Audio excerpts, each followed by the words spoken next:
Welcome to the Outer Realm with Michelle DeRoche and Amelia Pisano.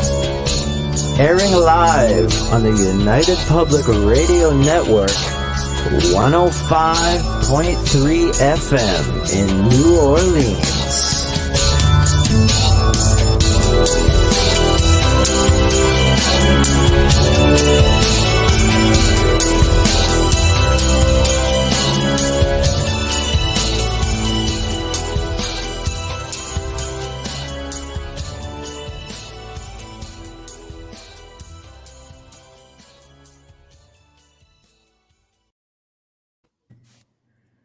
Good evening, everyone. Welcome to our Wednesday night segment here on the Outer Realm.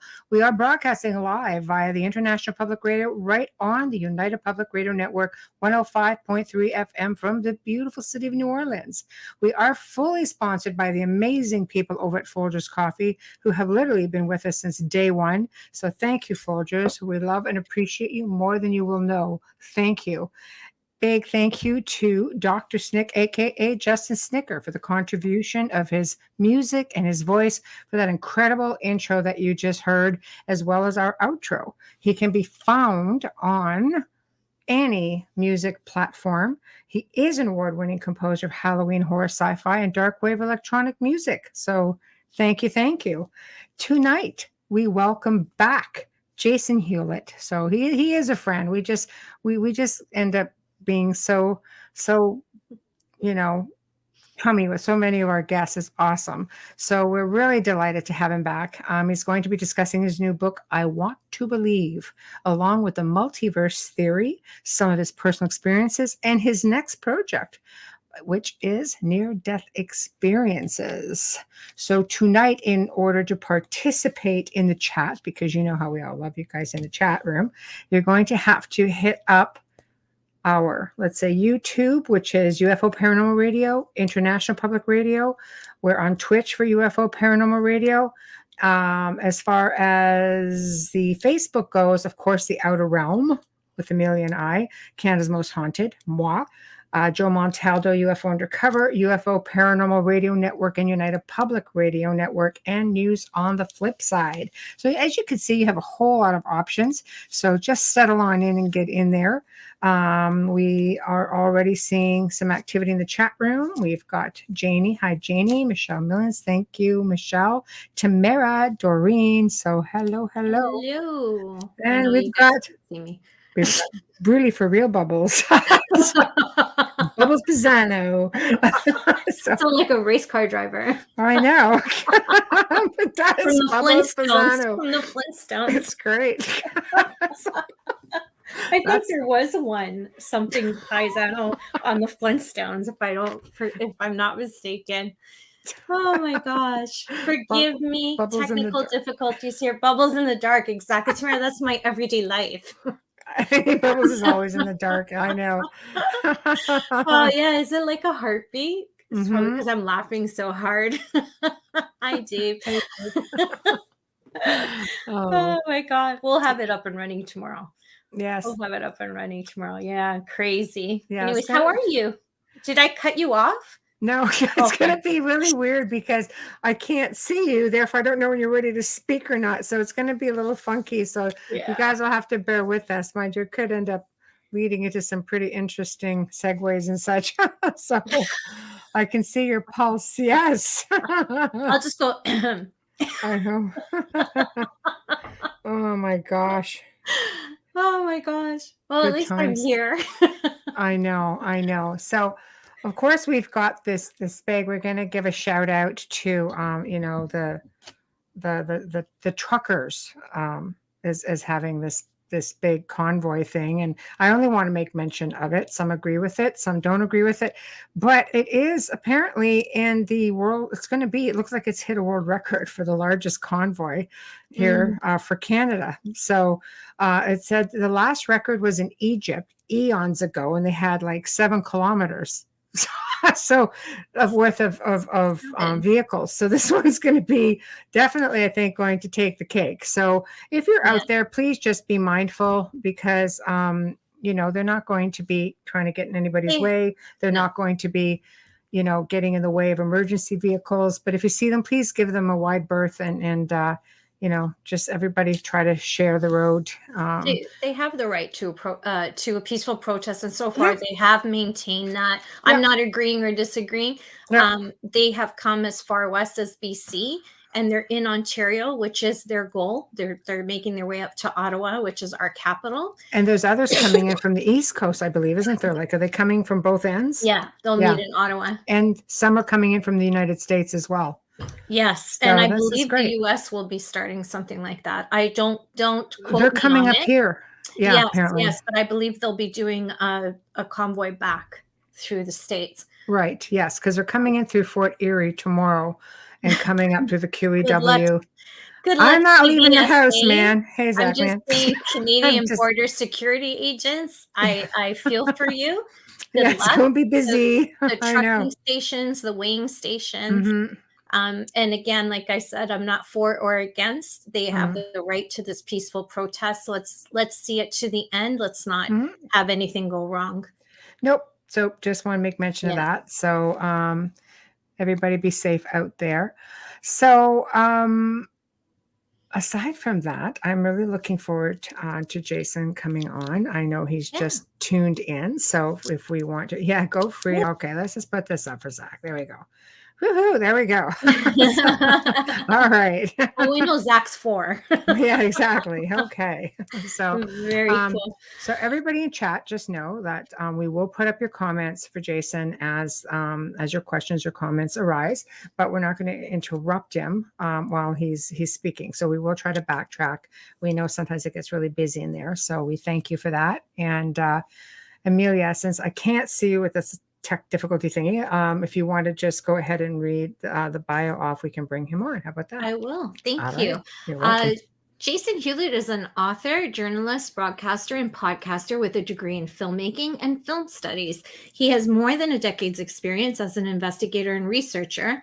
He's experienced paranormal phenomenon since childhood and went on his first ghost hunt in 2003. So that makes him 19.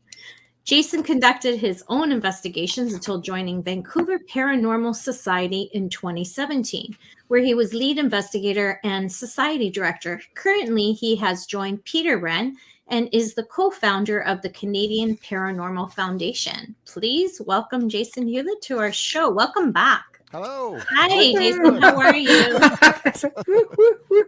All right, there we go. Done my little thing. Very enthusiastic. Thank you. Absolutely. Absolutely. Always for you, my friend. Always for you. Thank you so much. And thanks for having me back on. And I hope you're all doing well. Oh, we are. We're doing dandy over here. For as long as we're staying off the roads, because we'd be sharing it with a few big trucks. I don't know, 50,000 of them or something. That's going on, and they're heading your guys' direction, from what they're in Ontario already. Yeah. Yes. They've just entered, I'm guessing, through Manitoba not too long ago. Yeah, some of them are coming up through Fort Erie, like Southern Ontario, Niagara region, working their way up as well to meet up with. There's a bunch coming in from the United States or something. So I'm always on the roads. And I was just like, thank you for not making me be on the road tomorrow. I get the worst road rage. It's like, get out of my way, So, but at least we've got 3 and 4 lanes here, which makes it a little bit easier than, many places only have 2 lanes, right? Yes. They're coming up Upper Centennial, though. I don't know why. I don't know why either, but I'm just grateful that your neck of the woods and not mine. Well, I have to be out tomorrow. But I love you. So I'm just like, okay, I'm going to make sure that, I know. I take the back roads to the other side of the city. I'm not going anywhere. I'm just going to sit here. I'm going to research for the other show, maybe have wine. That sounds fantastic to me. I know, right? It's always better with wine. That's all I'm going to say. Everything is better with wine. Absolutely. Whatever works, right? So, hey, what have you been up to? I see you posting a lot, and you've got a lot of podcasts and really interesting stories. And tell us. Well, it's been because I was looking back to when I was on before, and it was just before Halloween. Yes. And the second book that Peter and I wrote had just come out, the Investigator's Archive. And I want to thank you for putting me in touch with Lynn Russell. Oh, you're on welcome. Isn't near-death she experience. wonderful? She is amazing, and I had a great interview with her, and I recently just Yeah. finished up what will be her chapter for the next book, which is, of course, all on near-death experiences. And Yes. it's becoming kind of even more of an exploration of like death and reincarnation and near-death experiences and how it all kind of works, Yeah. the multiverse thing, which I know we were going to touch on a bit this evening Yes. as well. But so it's Yes. been really busy with that book because Right.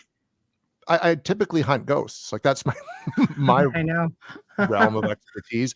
And this is a whole new kettle of fish for me. So it's taking longer to Right. research and to write, but I think it'll be really, really interesting.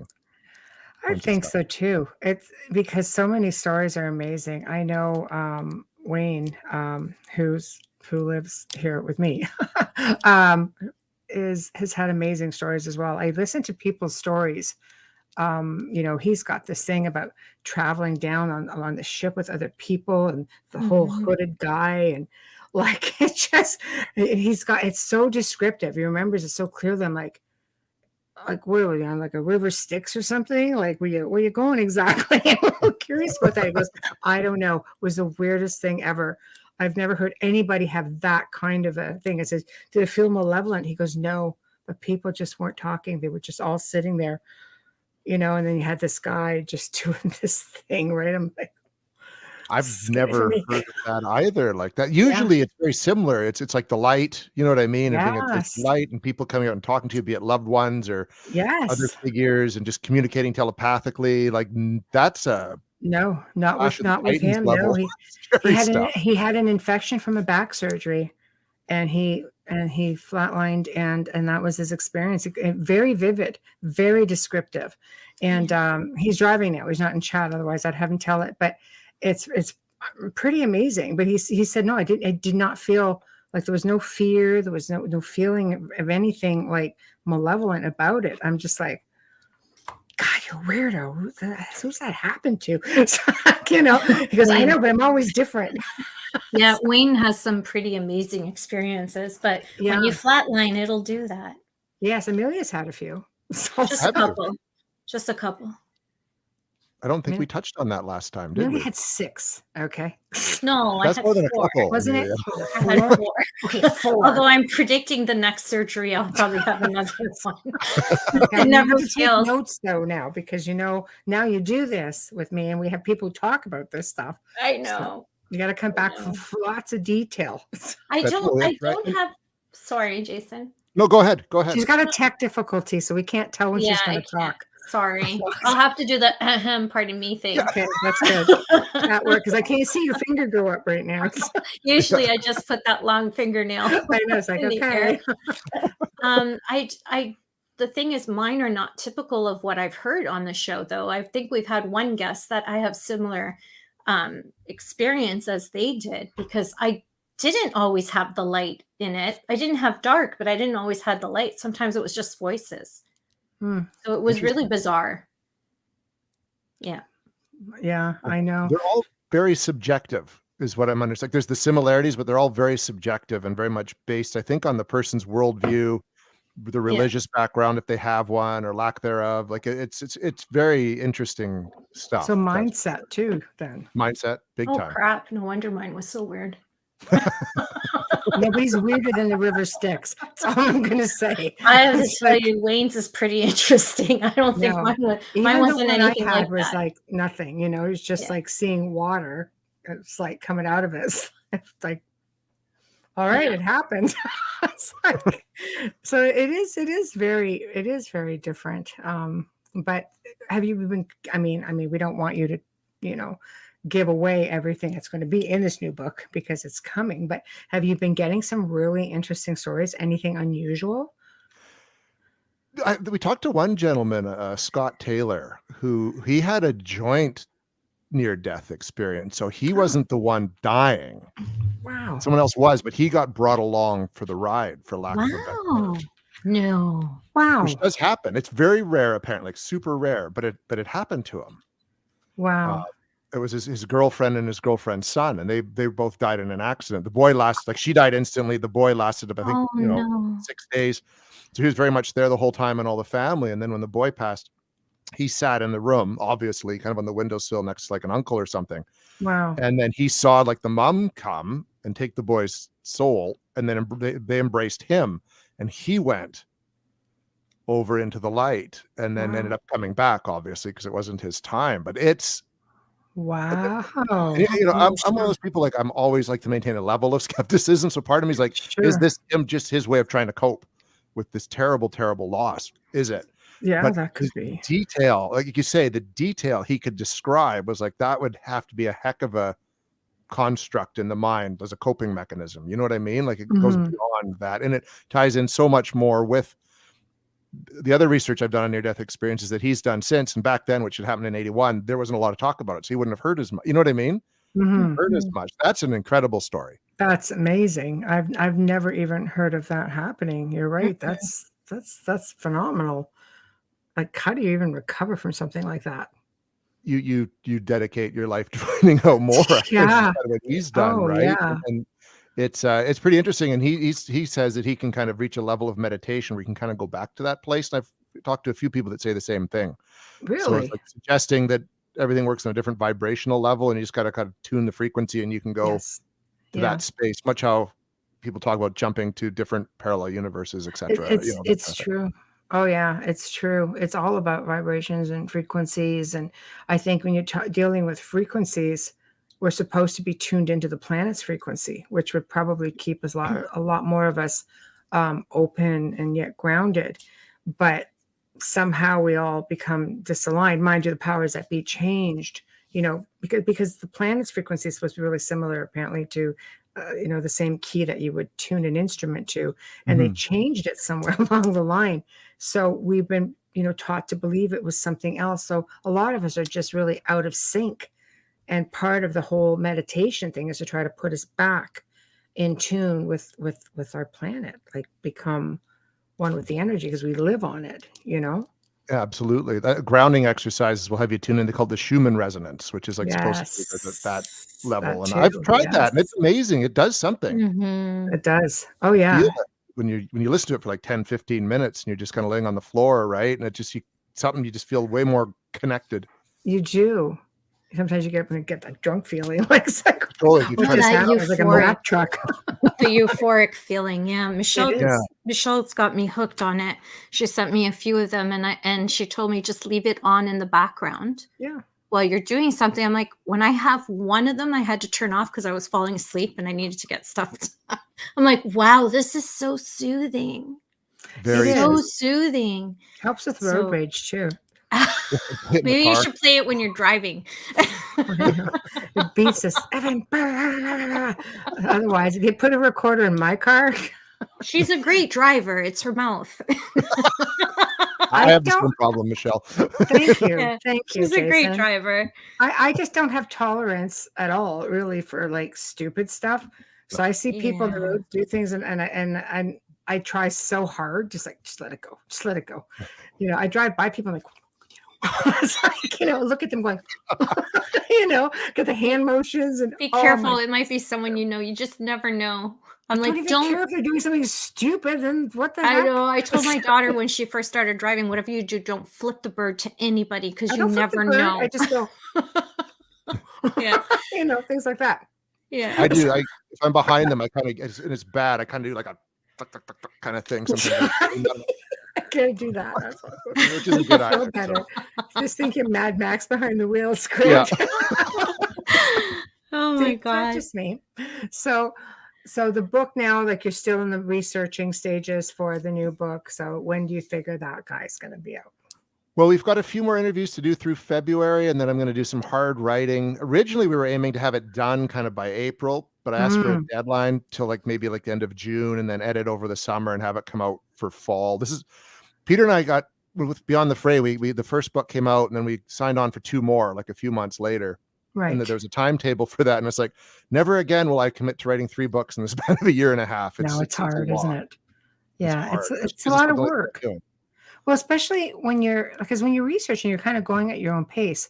But when you're interviewing people, you're dealing with schedules, and you're dealing with so many fact checking and going back. And, if you see something, it's like, oh, I got to go, message this person back because I'm not clear on this. So you're really at the mercy of someone else's schedule as well.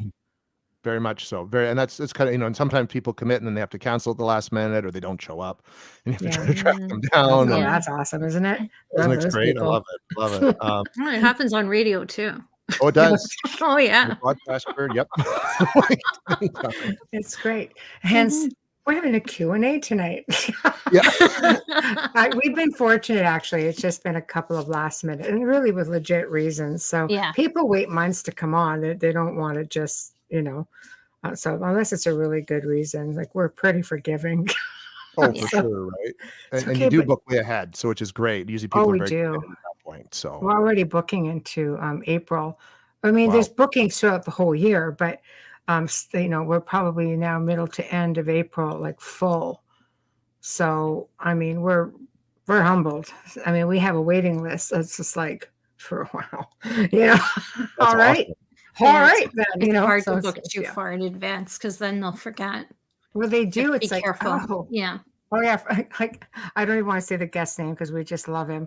But he just completely forgot one time and he goes, I'm at a tiki bar in Mexico. Yeah. Oh, yeah. Like, it's okay. You're good. Well, we can't compete with the tiki bar in Mexico. No. So I conversation, but I wouldn't have even answered that text if I was in Mexico. Oh, yeah. I think he was feeling no pain. So I'm like, well, you have one for us. And we'll see you when you get back. And then the next day, I am so sorry. Oh, I felt so bad for him. It's all good, man. It's all good. We don't expect you to leave the tiki bars. He's a nice man, very nice man. He's a sweetie. Yeah. So, okay. Well, so you've got the book in the works. What else have you been up to? I know you've been doing some investigations. I know you're just full on. You're just full on busy. It's been because I'm doing still the Paranormal Network stuff. So like we put out new content weekly, like usually 2 to 3 shows a week. So just sort of managing all that, and we're bringing more stuff on. Mm-hmm. So that's been. With that, of course, is We Want to Believe, which is the show that I do. And then Hunting the Haunted, which Peter and I. Uh-oh. There we are. There you are. I don't know how I wasn't even touching the controls. No, I'm just sitting here like this. All right. Okay. So you and Peter did that Hunting the Haunted as well. So we're always like, we're just tackling on Monday. Our next episode comes out. We're talking about the Great Amherst Mystery. Right. Of course, from Nova Scotia, so there's a lot of research that goes into those episodes. Right. As well. So a lot of research. And then because the world is, technically slowly opening up everywhere, we've been investigating again. Yes. Which has been great. And we've had a run of residential cases lately, which has also been great. Right. And I know it's something we kind of talked about pre-show, Michelle, like a couple of things I think are worth touching on that dip in the conversations. We were in one place. We've been there twice now.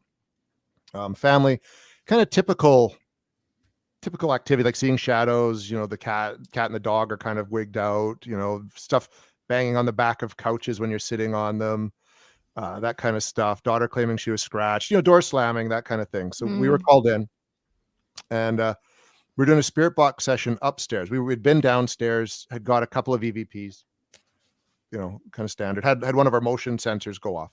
Right. But upstairs, we were in an upstairs hallway between the bedrooms where a lot of activity was reported, where the shadow things were reported seeing and moving. Mm-hmm. And so we're asking different questions. And I can't remember if myself or Peter asked, well, can you give us your name? And we heard just gobbledygook there. It wasn't until doing review that I was kind of going through it. And when that question was asked, the name that came back was Jason, and it was my voice. I've had that happen. Yeah, answering that. And I was like, wiggy. And I said it to Peter, I'm like, am I making this up in my head? I said, just listen to this and tell me what you hear. And he responds like, holy, that's you. Like, were you thinking it? Were you thinking your name or anything at that time? I don't know. I'm usually very focused on what we're doing, right? Like very focused on what we're doing. My brain, I generally try to keep it clear because I don't want to influence anything. How'd you stay calm? During the thing, or when I heard it, I wasn't calm at all. Like when I was viewing it at home, listening, and I was like, just like, oh, and got up. I'd be like, I'm done. Pick up the equipment. Let's go. I don't even think in all my years that I've had it just happen in that way, But one time, but it was done through reverse EVP. Okay. And I was, well, basically when you play things in reverse, especially with the spirit box, like I own a portal, so I can do it in reverse speech. So in reverse speech, basically what happens is when a spirit speaks through it, they almost have to convert the words into forward. So it helps to eliminate, some of the garbled stuff that's out there, through the radio and such. For me, this happened years ago, just through a good old recorder. It wasn't even done through a spirit box. And my daughter wasn't feeling well at this investigation. So I did what I don't normally do. My mind was just going. And while questions were being asked, my colleague at the time was asking questions, and I was just sitting here like this, just thinking, I didn't even want to be there. I needed to be home with my daughter. So her nickname was Angie. And I kept saying, I've got to get home to Angie. So anyway, he was doing a reverse program on it when he was going through the and it's on a tape. Besides that, it wasn't digital. Oh, look at you bots. I knew you wouldn't let me down. Okay. Bastards. Anyway, so in my voice on playback, it's me. Oh, they're so persistent. Sorry, guys. YouTube's got their bots going again. Because we sent our troops over to the Ukraine. I know. But it was all in my voice. And all you heard was exactly word for word what I said was, I got to get home to Angie. Wow. Just like that. And the only time it has ever happened when I heard it, I was just like, it's got to be a mimic.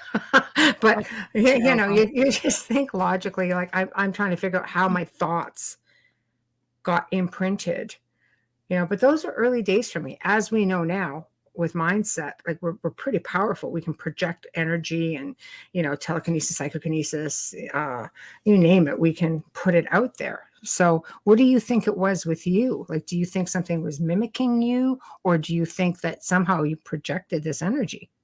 Well, I can't see myself projecting, because I typically, when I go and try to keep a clear mind, I ground myself. You know what I mean? I'm very, I just keep myself open-minded to whatever's going on there. Like I say, I always like to maintain a level of skepticism at every investigation. Sure. So I don't take anything at face value.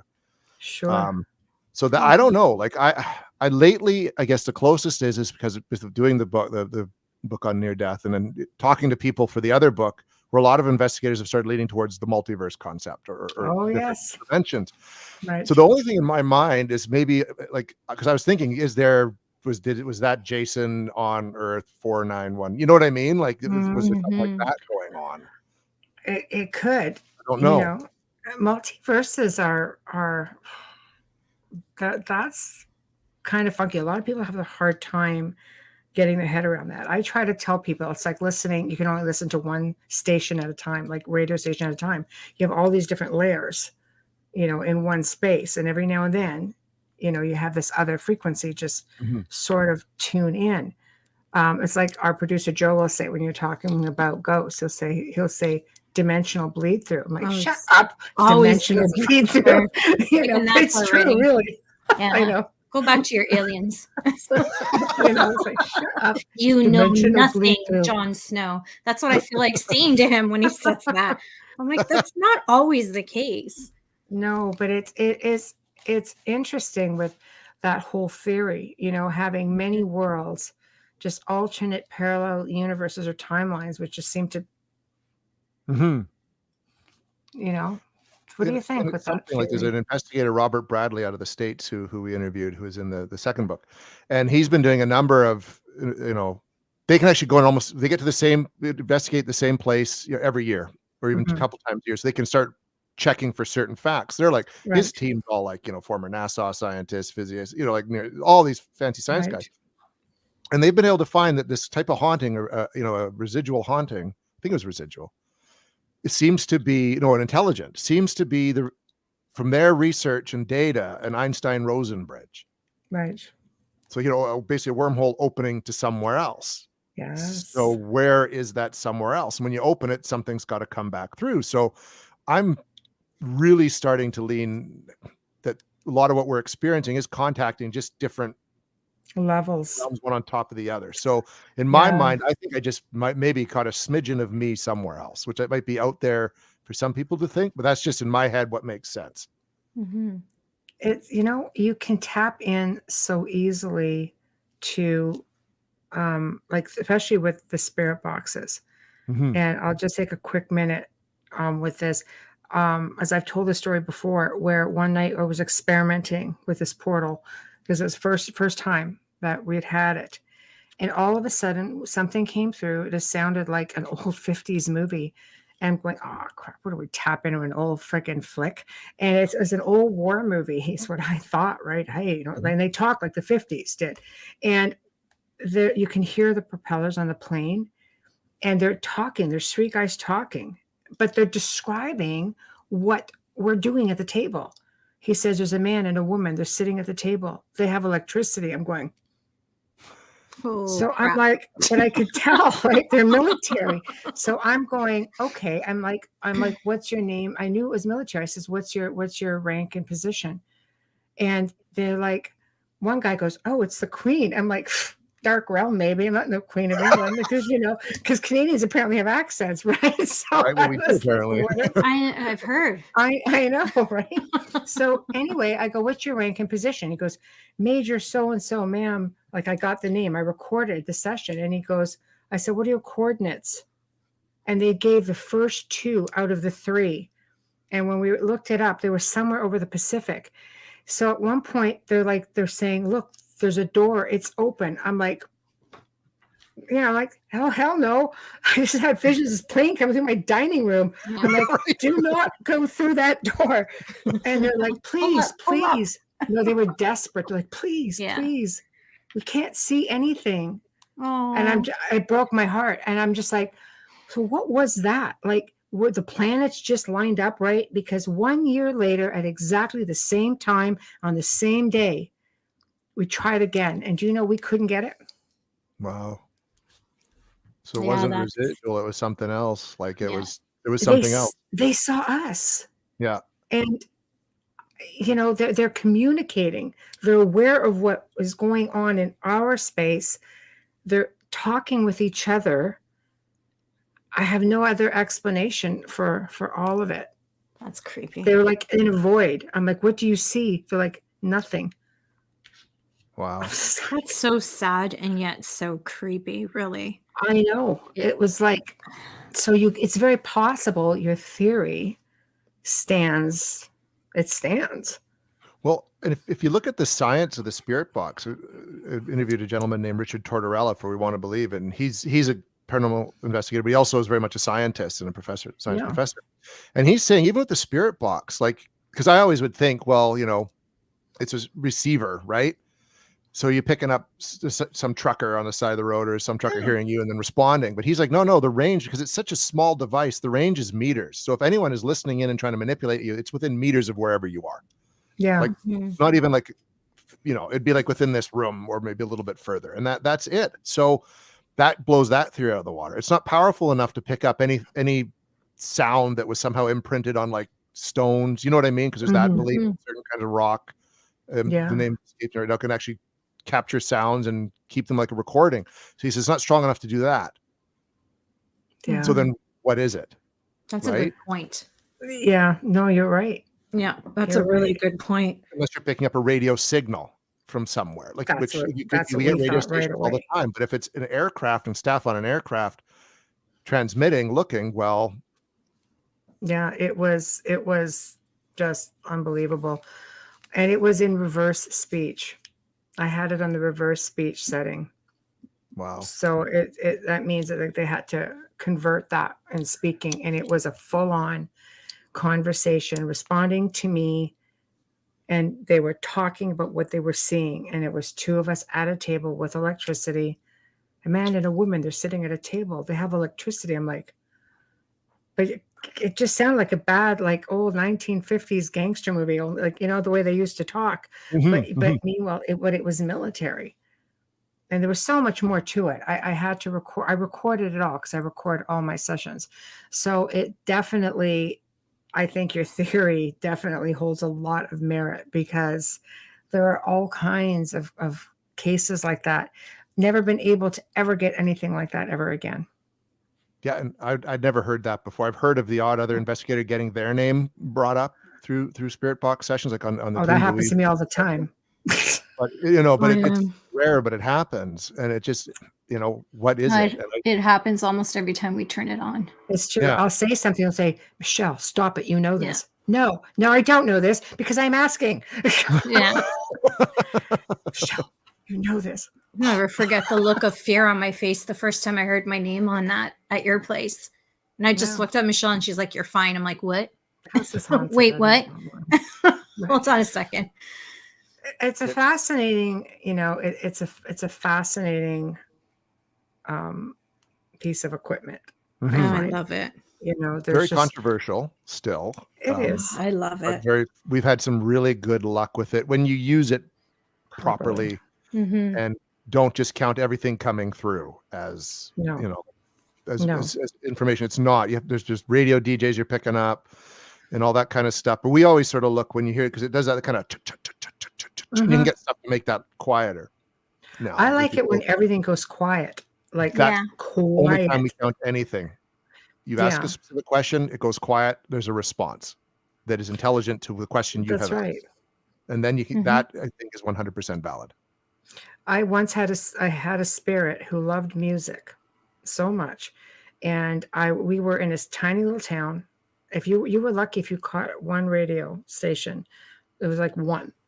And I would ask him, I'd say, do you like country? Give me some country. He'd play a little country blip. I says, oh, what about the Man in Black, Johnny Cash? He played Johnny Cash. I said, okay, how about the King? The King. I tested it on like 10 different genres of music, and he played each and every one. How does one station do that? And that quickly. It was like instant. Slam, Yeah, I wasn't looking for words in those songs. I just said, play me a song. And he did every time, because apparently the man who was coming through the box, who was a past resident, just loved music so much. So it has its place, but I think a lot of people are just too quick to jump into things. And what are you missing when you do that? You're not being a serious investigator. It's like, I think anyone that uses like an app like that Necro whatever app that's out now, it's it's on your phone. It's supposed to be like a spirit box on your phone. You can't know. That's a computer programmed device. You know what I mean? It's designed to give you things. I've seen things. You can't trust it, but everyone uses it, and especially people on YouTube, because they just look at that quick hit thrill, right? And you're not a serious investigator then if you use anything like that. I think some apps are interesting. They are. I've had a really interesting luck with them, because that's what I like to do. I like to experiment with things. The portal itself is more of an amplifier that you can change around. You can put a police scanner in it. You can put a radio in it. I had a big ghost box designed for me a few years ago. I plugged that into it. So then I reverse everything on both units. I experiment with everything. And some of the things that have come through to me have been mind-blowing. Something comes through and communicates. A phone now is like a computer. There's so many things that you can do with it. But I remember one, I think it was the iOvilus, actually. Have you ever tried the iOvilus? No, oh my God. Be careful with that. Be careful. But because I'm funny with the apps as well. Yeah. And when it first came out, I went, because I own, like at the time I owned probably 4 of the Ovies that had been on the market. And I was at Casa Loma in Toronto because I was doing events there. And I took it. I'm like, you know what? I'm just going to go and try this thing, because part of the program that I did was offer up things that were out there and what to be leery of, what not to spend a lot of money on, what you can, basic things that an average person can go on a tour with, and, EMF detectors, things like that. And when I was in the Staples by myself, I was in there and I started asking questions. All of a sudden I got, where's General 11, blah, blah, blah, blah, all these numbers. I'm like, what? So anyway, I went to the castle's curator the next day and I said, I have some words if you can just help me out. And everything that I said she said, she goes, well, Sir Henry Pellet was indeed like a general in his army. And in, what was it, 1911, something like that, he brought over a brigade of soldiers who were all living upstairs in the stable complex. There was a whole other world up there of apartments and all kinds of things, right, that they were staying in. And he goes, and then the following year, he brought them all back to England, horses, everything, to see the Queen, the king at the time, I guess. Mm-hmm. So I'm just sitting there going, everything that came through that thing was 100% validated by the history records that the curator had in the castle archives. So I don't know, are they becoming more sophisticated? It's nothing that you play on your own. I would say no. That was a pretty good exception. Yeah. But people don't realize is they also have a built-in GPS. Exactly, right? Like, so, I hate to be that guy. We try to, when we do our investigations at Canadian Paranormal, we try to do stuff where there's no other way it can be influenced by anything. So like even like with EMF, we don't rely that heavily on EMF. We'll get a baseline reading for a place, but there's too many other things that could impact, an EMF spike. We rely a lot on temperature, especially if you're in an environment where there's no draft or anything we can use. We were even at one, it was really cool, Michelle, another residential. We were upstairs on this landing where there'd been activity, and we sort of felt a cold spot. Like we were asking questions, and the REM pod went off a bit, and we're like, could you just move it? We thought in case something was causing it, we got the guy one of our team members to go move the REM pod. It's fine. He sits down. It starts going off again. Mm-hmm. And then between Peter and Michael, they started to feel a cold spot. And so Peter's like, well, if that's you, we had a temperature gauge out, like we've got a temperature reading. If that's you, would you mind stepping back? Mm. Temperature went up 4 degrees. Right. Instantly, like that. And so, okay, well, thank you. Would you come forward? Right? It came forward and temperature went down 4 degrees. We went and checked the room. There's no draft. There's all the heating, cooling units off. Not a problem. And we were able, by asking questions, got it to move. We could track its movement around the room using temperature. So that's something that Peter's been doing this good 10, 15 years longer than I have. And he's like, I've never had that happen. That's impressive. My entire career. And I never had it either. And we're going back there actually this weekend to that location. Oh, that's exciting. Something else. So yeah, that's exciting. I love it when you get when you can get that kind of interaction. Well, it's almost unheard of. Like you don't, it's like you say when you got like all the information from the people at that castle. You know what I mean? Like that to get that level of validation is fantastic. It really is. It makes it worth. It makes it worth all those times where you go and you get nothing because the spirit's just like, if I don't say anything, he'll just go away. You know what I mean? So that's not what I said. Yeah, exactly. So, can I just say something back to the eye Oculus? Thank you. I use the app off my phone, which I shouldn't have done in my own house. We won't go into that story. It was more accurate than I would have ever imagined. The directions it gave me to where and what were 100% on point. Interesting. And it was off my phone. And I remember calling Michelle and saying, we need to clear this, blank. I did a boo-boo. Out of the house because I used my Ovilus in my room. And she's like, what? I said, yeah, I used my eye Ovilus in my room. I thought, I'm a medium. I can see things coming. And when I saw that, and the direction it was taking, I actually screenshot the words. I didn't expect it to be that accurate. I really thought it was just a joke, like Ghost Radar. I thought, oh, wow, like this is just so silly. So does it come down to intention? Invitations for communication, a voice recorder, a spirit box, a pendulum, a Ouija board. What are your thoughts on that? I don't know. Like, I think that could be part of it. Because because I know people that will use apps and they'll just take anything it says at face value. No, you know what I mean? Which you can't. And people will do that with like spirit boxes too, as we sort of just talked about. So I think And even a lot of people with Ouija boards, like, oh no, they're horrible, and it's just, or they go, it's just a game, or it's the tool of the devil. You know what I mean? Like, there's no in between. Yeah, one or the other. Yeah, we see it as more. It's just another method to communicate. So I think intent plays a big part. Yeah, in it, like what you're there for, right? The people that kind of sometimes go in and try to almost demand activity, like, come on, punch me, slap me, do this, like calling you out. Yeah, that creates problems too, right? Either usually a lack of anything happening. Right. So I think it's a big part. Oh yeah, you have to love the challenge. Yes. The challenger. I see. Or there. Or the demander. I demand. You show yourself to me right now. Probably. All right. Yeah, provoking is the wrong way to go, and it's the most dangerous way. Yeah. I made a mistake because, I made a mistake using it in my house. This is what I just want to say, because Nim Dulac wrote high cool tips for testing and confirming paranormal. They're cool tips, but please don't investigate in your own home. There's a reason for that. You're opening a door and you may think, oh, it's just an app on my phone, but look at me. I mean, I made the mistake of saying, who's there? What's your name? And I got no one.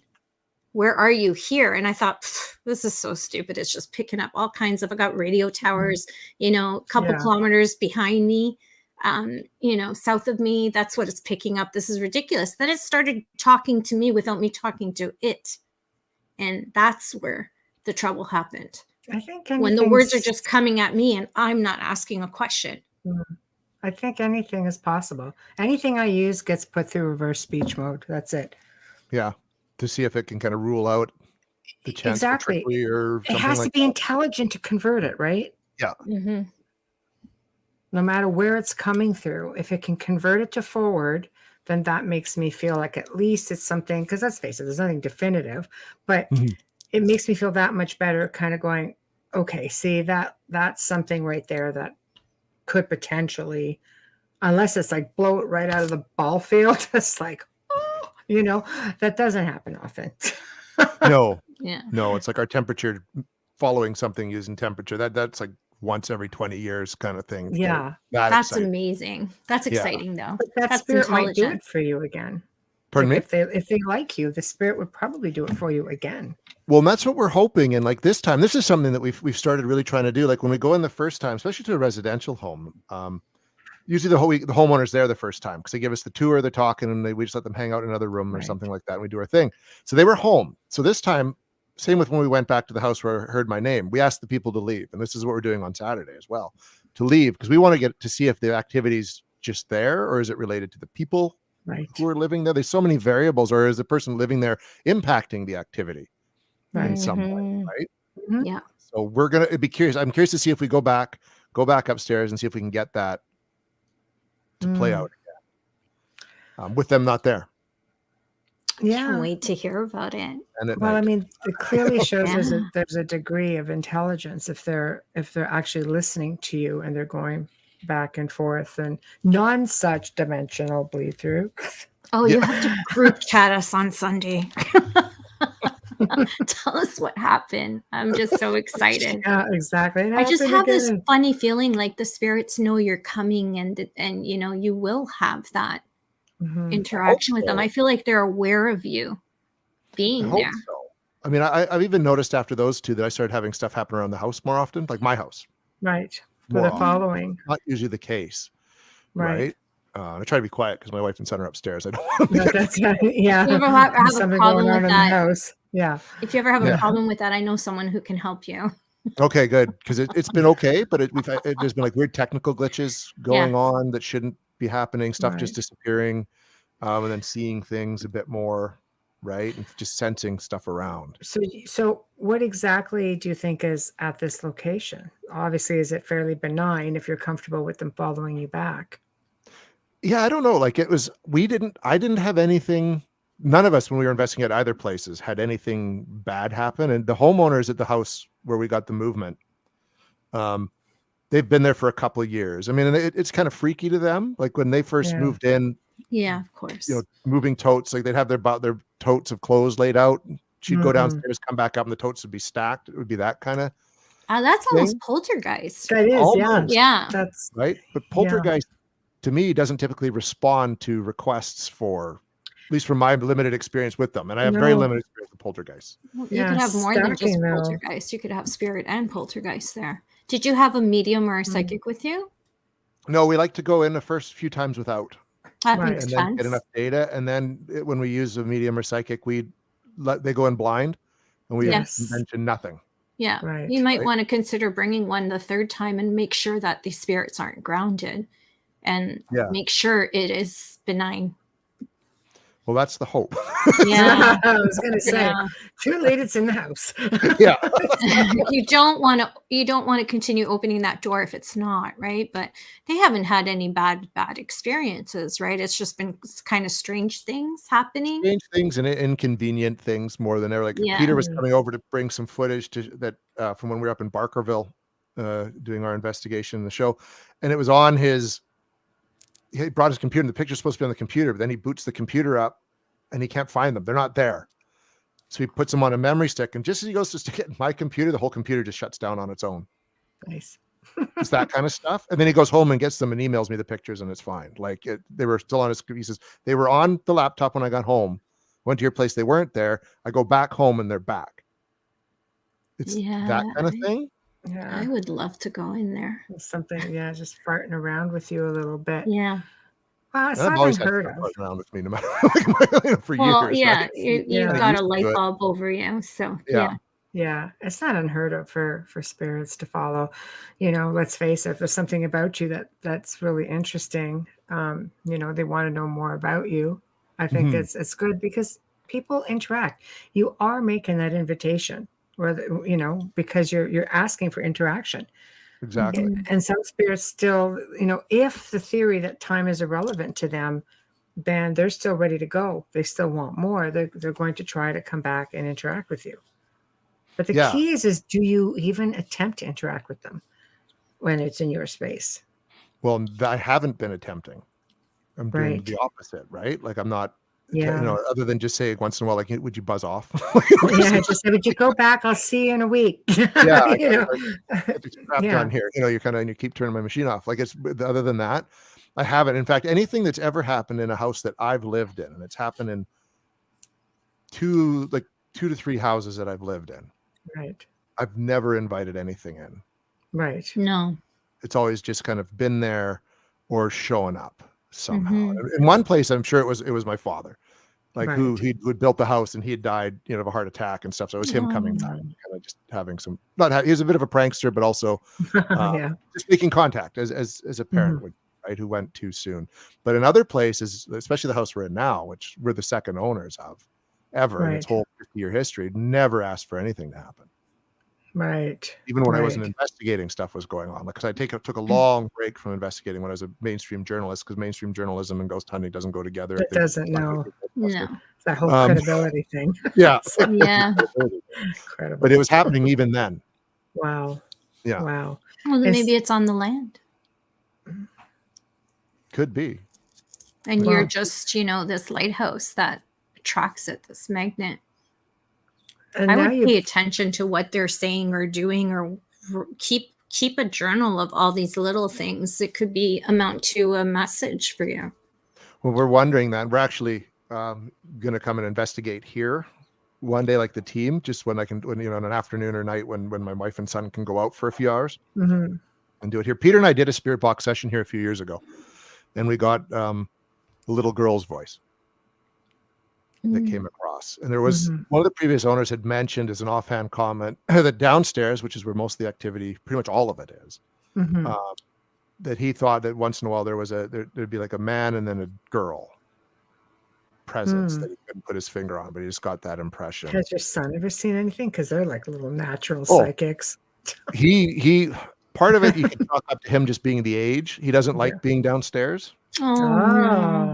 At least unattended, right? Yeah, he knows that. And I remember he said once when he was like 4, so I just kind of couldn't quite count. You don't know how to take it.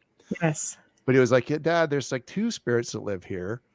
One of them lives in the walls and likes to come out at night and bug the dog. And then there's another one that's downstairs. Oh. But they're both at work, he said, right now. Like it was just during the day kind of thing, right? Wow. And so that's what kind of threw me was that they're at work right now statement, because I was like, kid, you're just having work fun, right? Exactly. Yeah. Yeah. Wow. But I don't in know, the like, walls is interesting too. yeah, in the walls, right? That's usually comes hand in hand with ET. In the walls. In the walls with what do you mean, like ET? Like Yeah, like Grace and such. Really? Yeah, Grace would be in the walls. and they wouldn't be out during the day. They don't like the light, like so the they'd be lights. in the walls and then come out at night.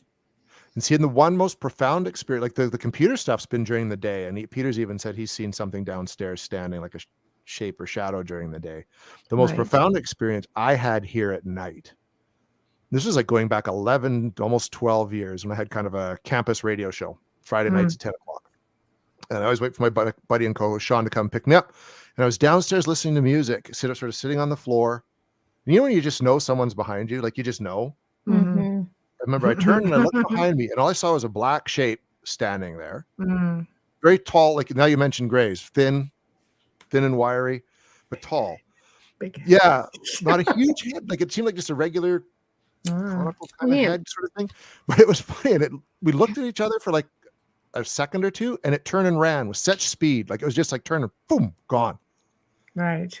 I remember going upstairs in a bit of a daze, like to my wife, like, were you just for some reason downstairs for any particular reason? And she's like, no. And she's like, why? And I said, I'm like, nothing. Oh yeah, I doubt she takes nothing from a ghost investigator I wasn't doing any of that too then, lightly. So I was on my hiatus. Well, We may have knocked you into the UFO field. It's just maybe in this It's just a matter conversation. of time. I think all paranormal researchers eventually get into ufology, only because, like I know at least with half of the amount of cases that I've had over the last couple of decades, half of them have had ET interaction as well. What do you think the ET stuff is then? Is it like from up there, or is it from a different dimension? Like what John Keel kept talking about, kind of, he thought they were coming from some other ultra universe or something like that. I think it depends. Even Paul Hillier had said there were at least 163 different species at one point before he passed. I believe some of them are here long before us. They're in the mountains or in the oceans, or they're under like subterranean. I believe some of them are dimensionals and do use portals to come in and out.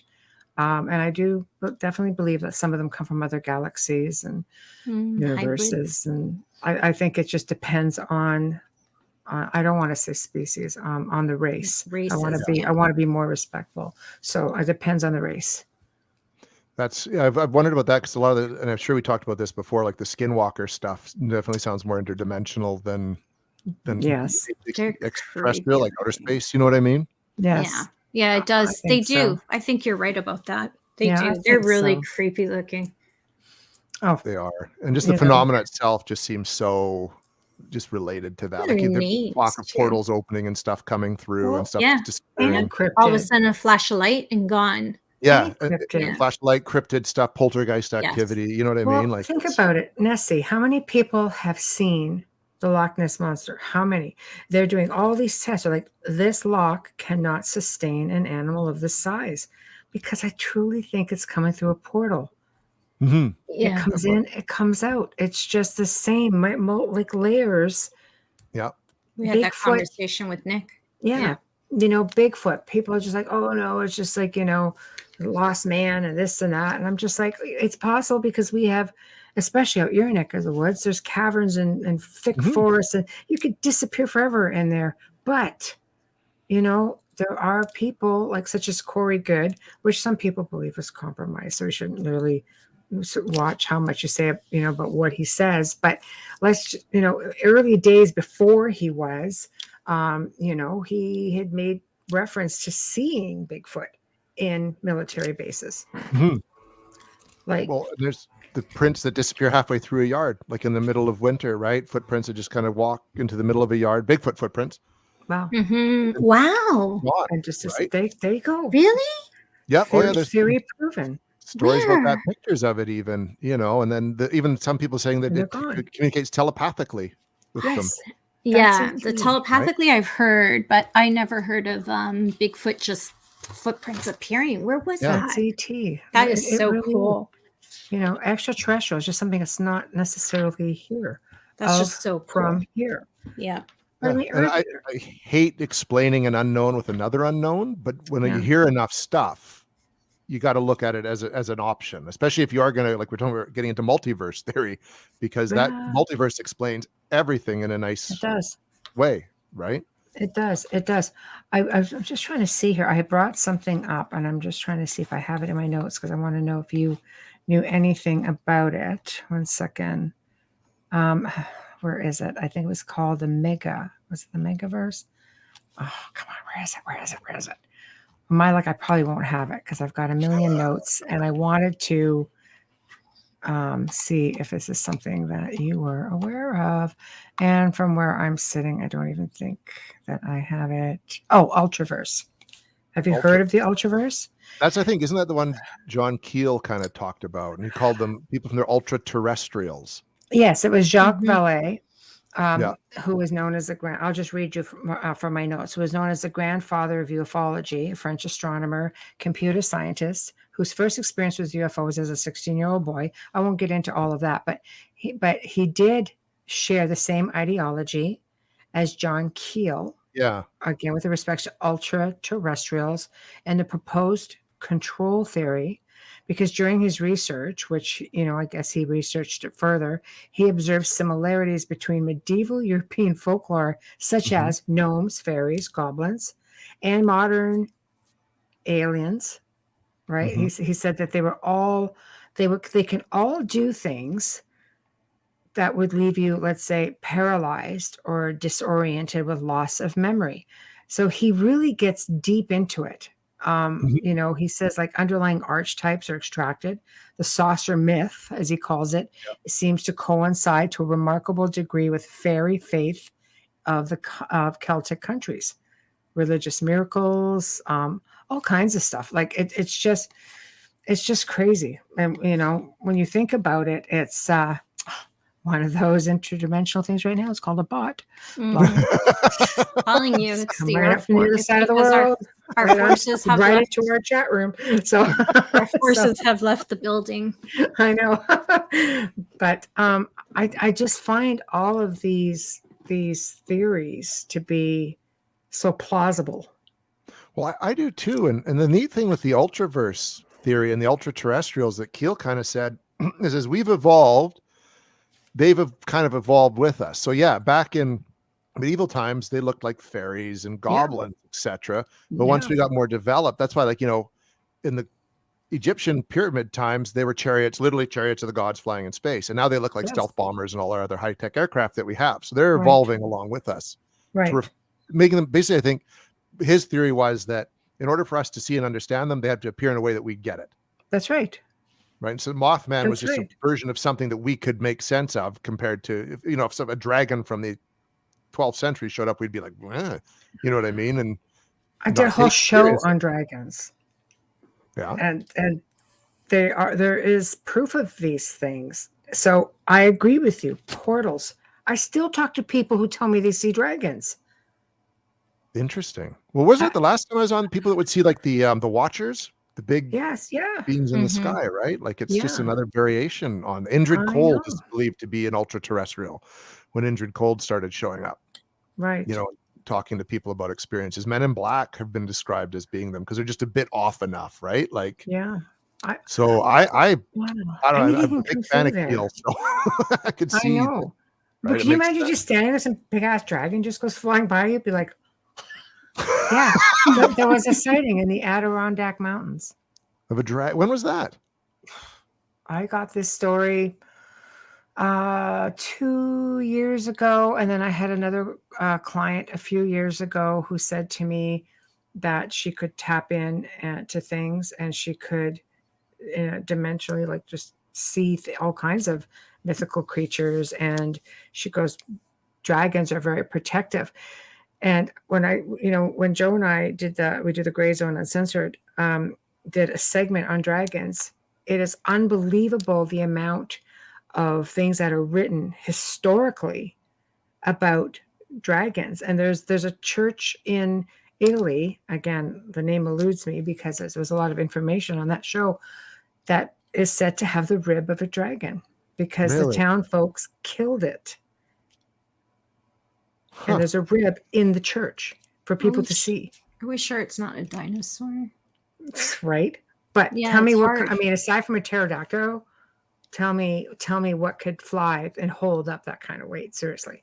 Well, and there's like sightings, they call them thunderbirds, etc., but they're very Yes. much that, which I always wonder if that maybe could be mistaken for a dragon or vice versa, right? Like, Well, you know, it's one thunderbird would look like either the pterodactyls have been Yeah. called thunderbirds, and so have, I mean, some of them look like giant freaking eagles, like Yeah. Lord of the Rings, right? Yeah, exactly. Yeah. So, like my little, yeah. So I don't know. I believe anything is possible when you're talking dimensions because we don't know if they're coming from another galaxy, another planet. I mean, we don't know how far some of these things actually reach, you know? Mm-hmm.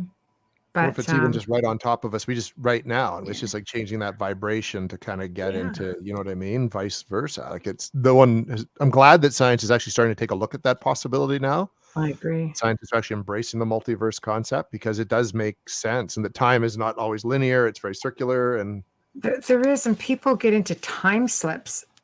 You know, time slips are interesting to me because there's so many people that will be. The one that sticks out to me the most is that of a woman who woke up in her own bed wearing different pajamas in her apartment, but it wasn't her life. She actually has a reward out right now for anybody who can help her get back to her time because her fiance was there. She can't find any trace of him. She goes to the building where she went to work every day. It's a different building, yet when she gets in there, it's all the same. Her apartment is where it should be, but she woke up wearing something different and she is completely aware of her life, but all the people that were in her life no longer exist. Okay. weird. Respectfully, has she had a psych eval? She has done everything. Yeah. Okay. And that's why she just basically, she's got a standing reward to this day to anybody who can give her an explanation and who can get her back. There's a reason why she's being held back. There's a reason why they don't want her to go back. I know. It's yeah, there's so much more to it than that. If that's real, that's really crazy. Wow. You know, I know there's stories of, you know, in England, this plane went going by this old airfield, and he knew that the airfield was no longer used, but he could see all this. He's going, where do these planes come from? These aren't even the colors that we use. You know, like these colors don't exist. Like our planes are all this color. He was just taking a sidetrack around to get back to his base. And, you know, it turned out, like, if memory serves me right, that it's because it was a few years in the future. Like, those planes ended up coming, and somebody from that time said, oh my God, I remember, like, it was him who came. He was the time slip, because they're like, we saw this old plane flying over us. They, you know, it's just weird how they changed the whole thing around, because the whole time you're reading it, you think it's those guys are the time slip, but it's him. Yeah, he slipped into the third time. Yeah. That's that, and then that ties into some UFO stuff too, right? Where like the aircraft disappearing and then showing up again X number of years later. Paul Dino, in his book Beyond the Paranormal, talks. He does a radio show talking to someone that he was interviewing a couple that had been driving, and they ended up in this town that had been gone for years. They were there, and they report everyone looked like they're from the 50s, and the clothing styles and vehicles, and they interacted with everyone, and they kind of just thought it was this odd little place, and they drove away. And then on the way back, they came, and the whole town was abandoned. Like, I don't know if it's true, but I mean, it's like, if it is, like, wow, you know. I don't think that we can, you know, rule out anything. I mean, we really don't know. And she could have just slipped through a portal and can't make her way back. Well, or a time slip. Like there's another story I read where it was somebody was just in their house, and they could hear all these voices, and they walked in, and there was this whole other thing going on. Like it happens like this, and they step out of one room, all of a sudden everything changed in it. But it's just momentary. Hold on here. Oh, check on any people who have passed on. She looked for everybody she knew, but primarily her fiance, because she had a life with this person for 7 years, and he had a son. So she went on to try to find both of them. Did she come from the future, Michelle, or the past? Because doesn't Gene Roddenberry always say, I heard this, so I don't know if it's true, that you can go forwards, but you can't go backwards because future you can't see past you. All she knew is she just, because you have too many, paradoxes and stuff, right? But she basically just remembered she woke up wearing different pajamas. She went to bed that night, woke up in the morning wearing different pajamas, and her whole life was different.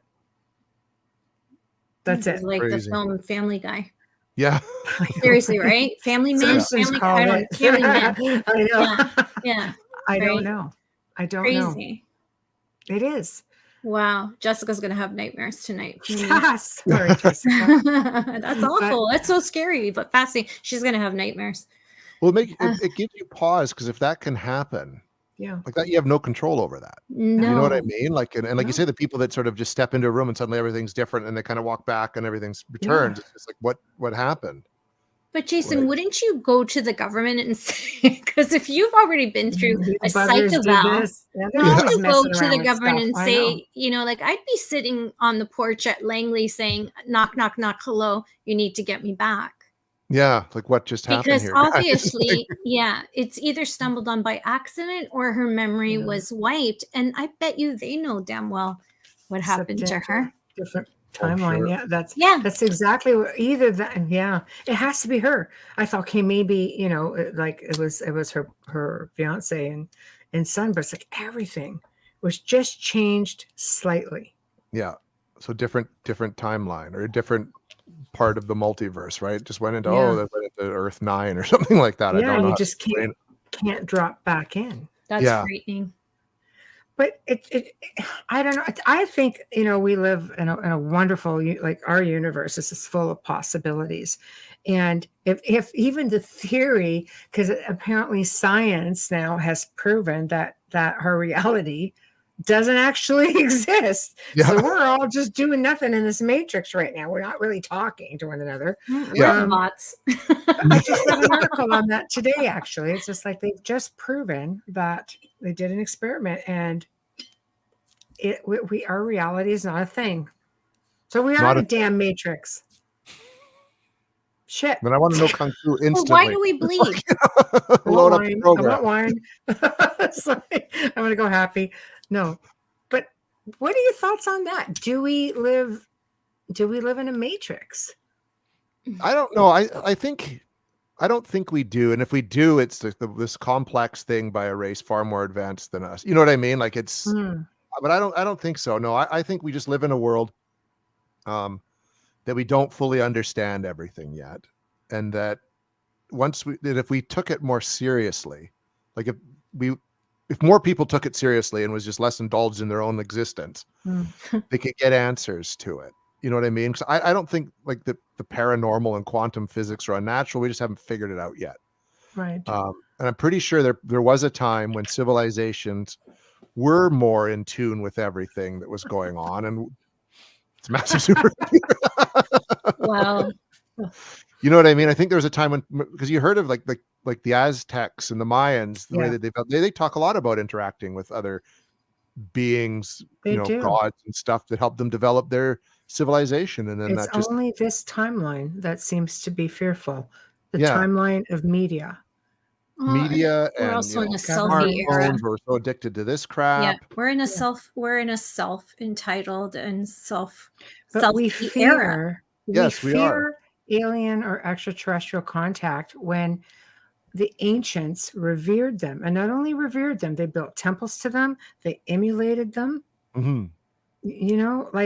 And yet we live in a timeline where media and technology should bring us into like the Star Trek age. Really, it should. And yet we're in a suppressed, fearful state. Are they just reaching out and saying, don't be fearful? Like they're trying to, I think they're going to disclose that anyway, fairly soon. You think so? Soon? Yeah. I think we need to. I think we need to get rid of Elon Musk if we want any more information. Well, I think realistically, the government's disclosure thing on UFOs was a joke. The military, because anybody with a camera phone has better crap than that little TikTok thingy flying around. God, yeah. And I believe that this that's the best you could give us. I also believe that if you take a photograph with your cell phone and anything, they can flag photos just like they can flag conversations and specific words. Anything. So but nothing is private. When you have people who come out of military, even astronauts now, I guess, they sign for so many years or you can't disclose anything. Yeah. And a lot of them, upon being released from that, have started giving their accounts of extraterrestrial sightings and their whistleblowing. Paul Hillier, come on, our defense minister, he was an advocate. He had seen ETs. He talked about ETs. There's a lot of people out there in really high positions, who have retired from the military, both Canada, the US, all over the world. And they're basically saying, no, we know they're extraterrestrials. We've seen them. We've interacted with them. Photos are surfacing. People are right going down into accounts, like Harry Truman. Truman, Roosevelt, who had Eisenhower, Carter. Yeah, but they met with ETs and made deals. Right? Like it's FBI. God, they just released some files. Here's a good one for you. The FBI's, if you go into the FBI vaults, they've released scads of files.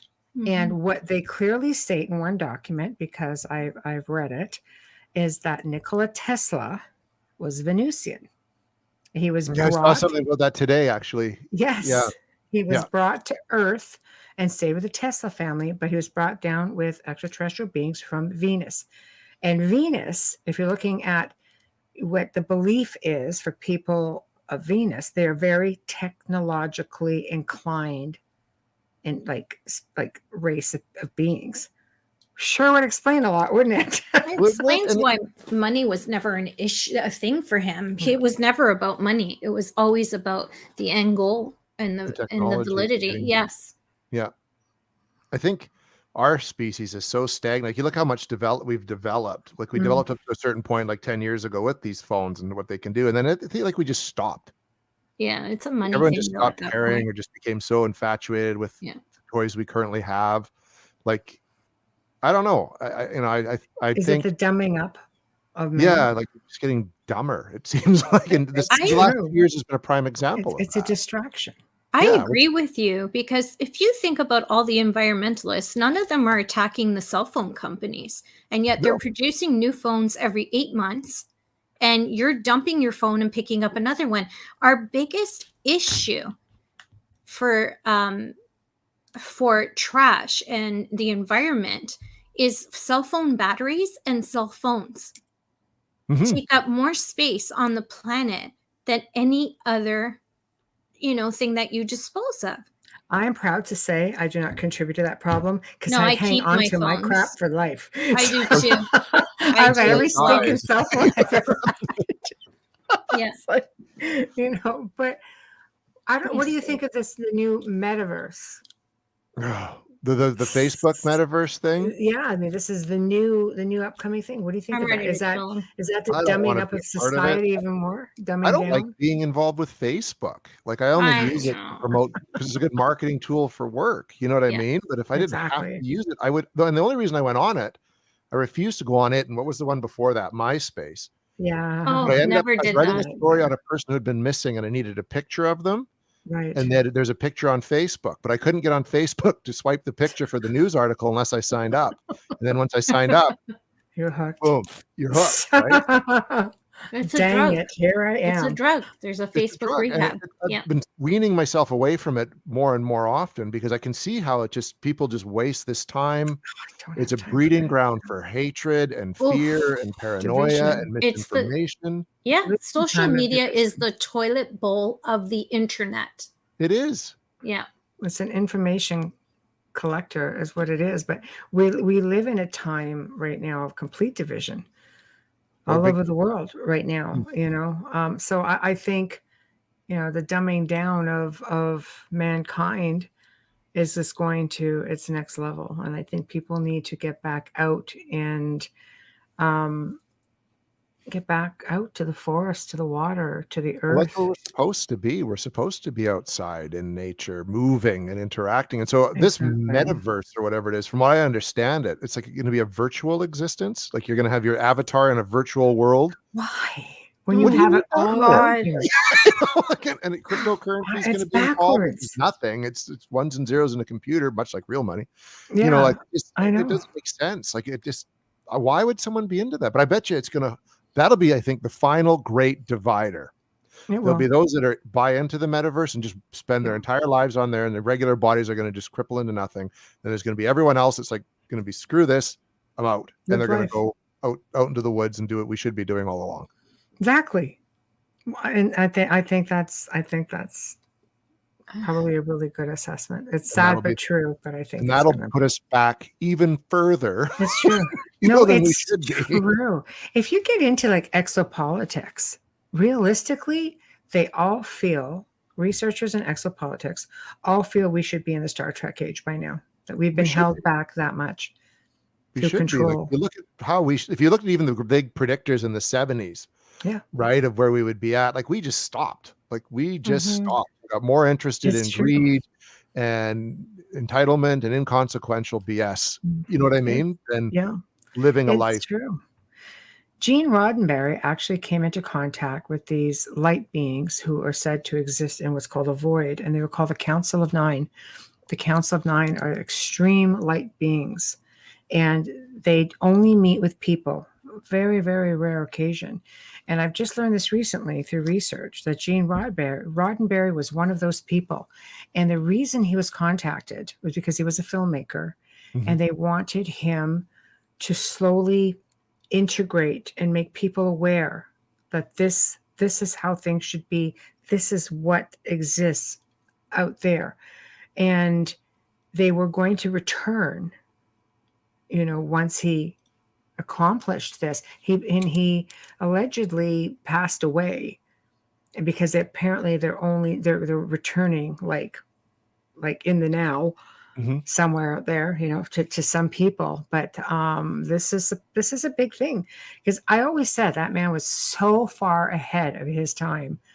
It was unbelievable. And you look at like the Star Treks, all the movies and the different TV series that had that name. It's so far advanced. It's still far advanced. Well, in the message, he had a message of inclusivity. And that was the whole point. The whole point in Star Trek is that the Vulcans made themselves known when we could advance to the stars. Yes. And their appearance brought about the understanding of people on Earth that, we're not alone and we need to be more unified. Yes. And we do need to do that. And right now, everything's happening to drive everybody apart. And I mean, even look at the pandemic. Like, I mean, if you want to be a conspiracy theorist, it's almost like the whole thing just drove people even more apart. Like there's anti-maskers and our leader is dividing us. Our leaders are divided. We don't even have a leader that unites on anything, on how to deal with it, right? Like any good leader should unite. They should never divide. Yeah. So when that's happening, but you think about even going back then, the Council of Nine sound a lot like the Q. Yeah. That live in a void. Don't really need anything. Now I want to watch Star Trek. I never watched it. I know. It was really good. Every time she talks about it, I always want to watch it, but I have to buy the DVDs because you can't find it anywhere. Well, Star Trek, the original series is on Netflix. The old 1960s one, Shatner. Yeah. Thanks, Jason. Now you can look at it and read between the lines, because I think in a way we're being taken there, but I think in a different way. Hold on. Okay, Dave. I believe the advancement already happened on a higher parallel dimension. Sure. So we but just look at his next comment. And the Mayans had the 9. Yeah. Really? Absolutely. Didn't know that. I believe that. Absolutely. Can I steal this minute? Yes. It's that time. Okay. It's that time of the show. You're listening to. You had no camera. Yeah, sorry. Can't see my, bubbly face. Sorry. You're listening like to The right. Outer Realm with Michelle DeRoche and myself, Amelia Pisano. Our guest tonight is dear friend, author, and co-founder of Canadian Paranormal. Jason Hewlett is here tonight with us. We're live from the beautiful city of New Orleans on 105.3 FM radio, and we're streaming live on UFO Paranormal Radio, International Public Radio, Facebook, and you're watching us and listening to us on YouTube. Intro and outro of our show is courtesy of award-winning composer Dr. Snick, the sonic surgeon, also known as Justin Snicker, award-winning composer. You can find his music on Amazon in Bandcamp, and you can also find him on social media, Facebook and Instagram. Now, from day one, and we hope forevermore, we'd like to thank the amazing people at Folgers Coffee for sponsoring our show. Without you, we would not be here. Thank you so much, Folgers. Thank you, Folgers. Absolutely. Yeah. Best part of waking up is Folgers in your cup. Right. Or your chalice if you're Hamilton White and Carl Cookson. Yeah, they haven't put anything in that chalice because they're afraid to drink out of it. I know. Obsidian. Yeah. Who knows what's in that who knows what's in there? And it's I'll take one for the team and try it. Oh my God, you would. And I would for sure. Yeah, you would. I wouldn't. I'm a researcher though. So, somebody asked you. Yeah. So, okay, so getting away from all the gloom and doom. Yeah. How do we get on that tangent? Multiverses, That's right. parallel universes, selfie era stories. I don't know. I think the stories are fabulous. I think you should maybe do a book on people who've had these crazy experiences. Collect and compile some of this information because they're out there. The stories. All the stories that I found, I think we did 3 or 4 parts to the radio show. It went on for like a month. There was that much stuff out there. So there are people obviously having these experiences. Yeah. And I think they continue to, right? It's just so often we dismiss that. The stories, it just seem even too far out of the grasp because, even in my head, it's like people talking about time slip. I'm like, oh, well, how's that even possible? It's like, dude, you go into houses, you talk to ghosts, someone say your name, anything is possible, right? Like it really is. Open your mind to it. And it's best not to dismiss anything outright. No, because in your voice. Because if you're not thinking, you're not thinking anything, like, then where are they pulling? It's not like they can pull a thought from your head. But if it's another universe or our dimension, rather, it's like, to me, that's still confusing, even to me. Like, here's the what if, because if Peter's asking that question, can you tell us your name? There's other me in this other dimension hearing, tell us your name. So what do you think he's going to do? Oh, Jason. And then it comes through and I'm standing next to this, Jason standing next to him hearing it. You know what I mean? Like, right. It's, I think it's totally plausible. So who's crossing? Yeah. Or where are they crossing from? Right. Yes, because if you do look at the theory of different levels or dimensions, when you see a ghost, for example, or doppelgangers, is it really a doppelganger, or are you just really seeing somebody slipping in and out? And when you're seeing spirits, there's the theory of with demonics, that if you run into a demonic who's mimicking an individual, that a lot of times they will seem different in a way, like their clothes will either be too big or their hair might be different. But that's, I always say that's the more biblical version, religious version of everything. But take it into a different step. It's also the same belief that if it's the individual is from another dimension, like this happened with my mother. She saw my father, who was alive, by the way, and in an old age home. Like he's in assisted living. And she said, I woke up, and this happened to her twice, where he was there and she could touch him and he was there, but yet he wasn't. But the second time she goes, he didn't look right. His clothes were too big for him. I'm like, okay. Yeah. But with deceased people, they'll say, well, I saw my loved one, but they just looked different. They look younger, happier, but healthy, but mainstream, spiritualism will say, well, you go back to the time in your life where you were the happiest. Is it that, or is it just a different dimension altogether, and they're just living simultaneous lives? That's a big thing, the big question, right? And that's what Paul Dino says in his book, Beyond the Paranormal. He believes it's all multiverse. So it's not even a ghost. It's just that person from a different dimensional bleachers, which Joe says at the beginning of the veil. You know what I mean? Yeah, where they true. can interact with them for a bit. So that would be, I guess, the doppelganger theory. Amelia, sorry, I keep forgetting you can actually see the screen, even though we can't see you. If you want to read that off for the listeners who aren't actually I'm very watching. Mysterious. I can see you, but you can't see You me. can't. It's just weird. I just naturally blur it out because I'm assuming you can't see anything. But I go need ahead. a little mystery. I'm old. Nimdulak says, my ex swore up and down he chased me in my car, and I was at work at the time. He was pissed off at me because I didn't see him. So weird. Is it a doppelganger?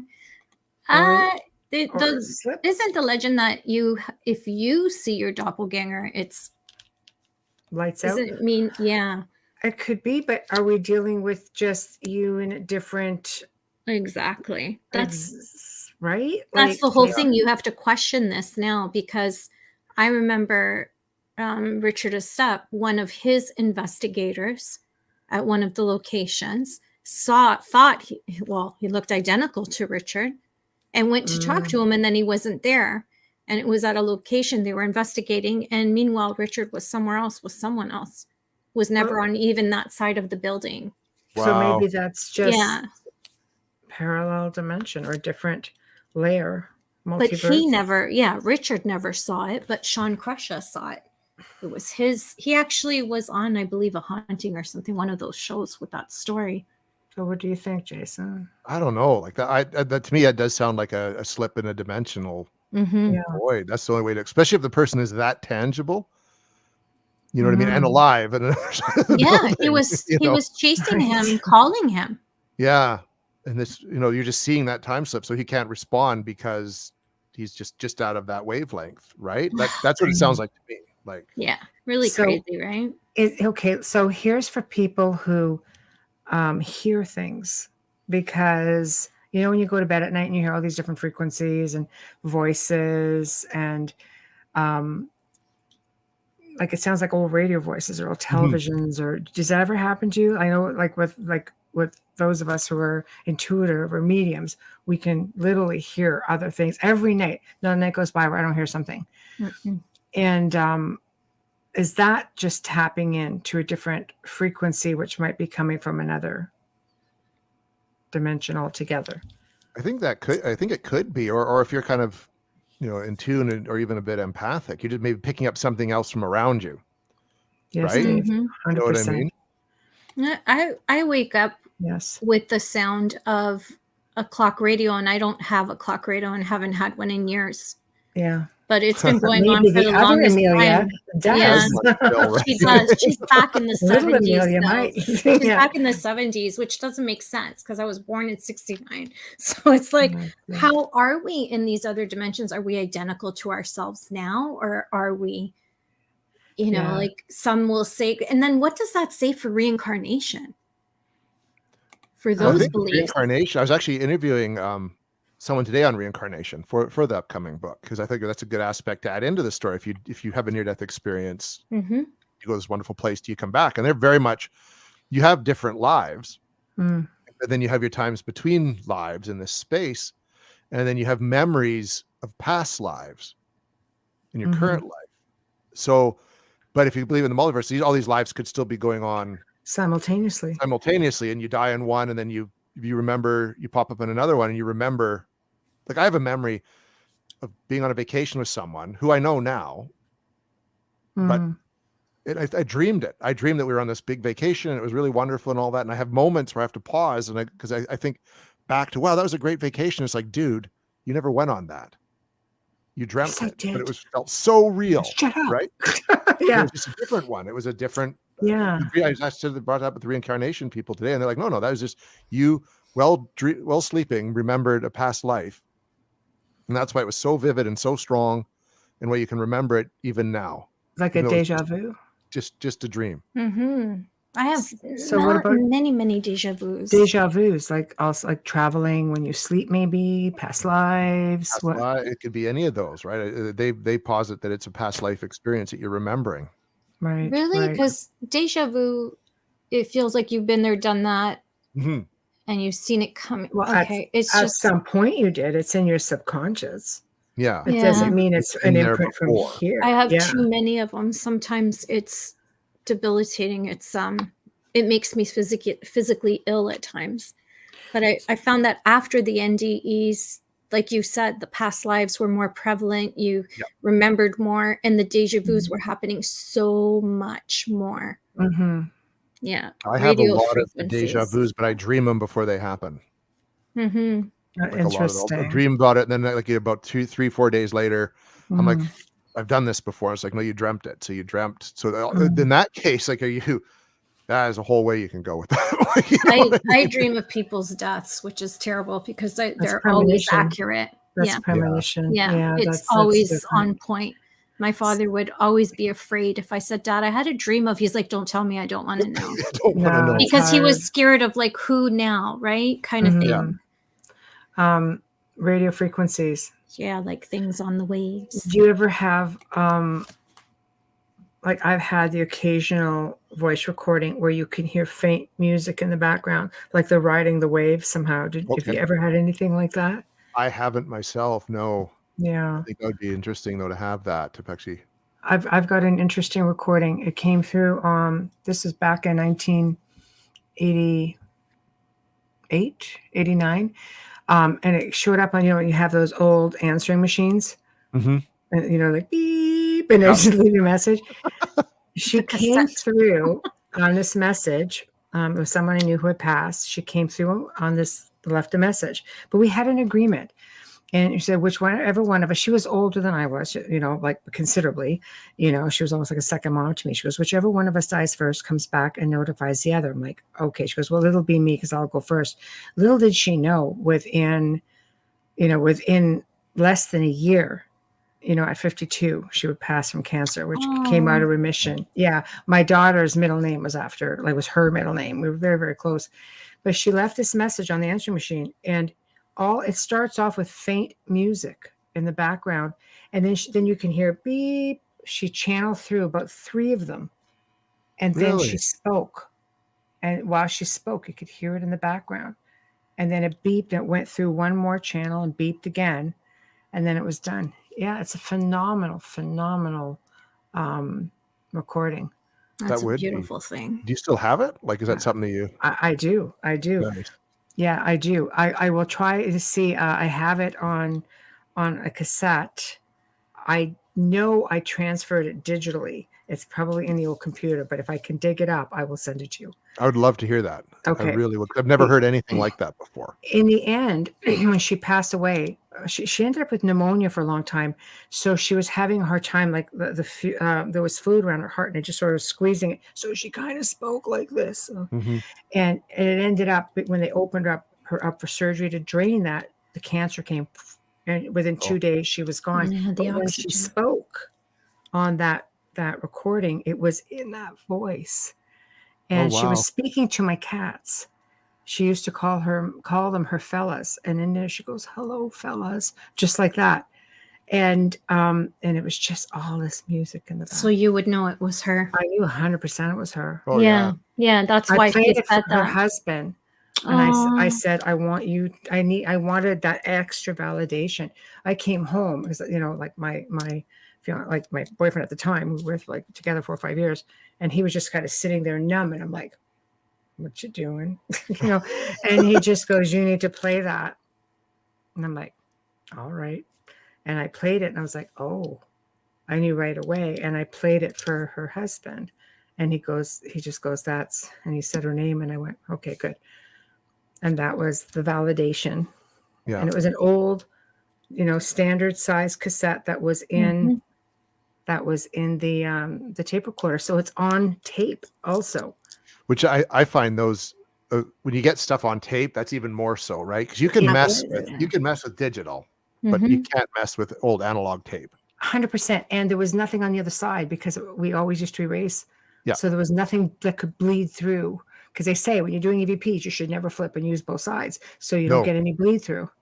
And it wasn't. It was just a clean tape. That's incredible. Yeah, if you can find it, I would love to hear that. That would be amazing.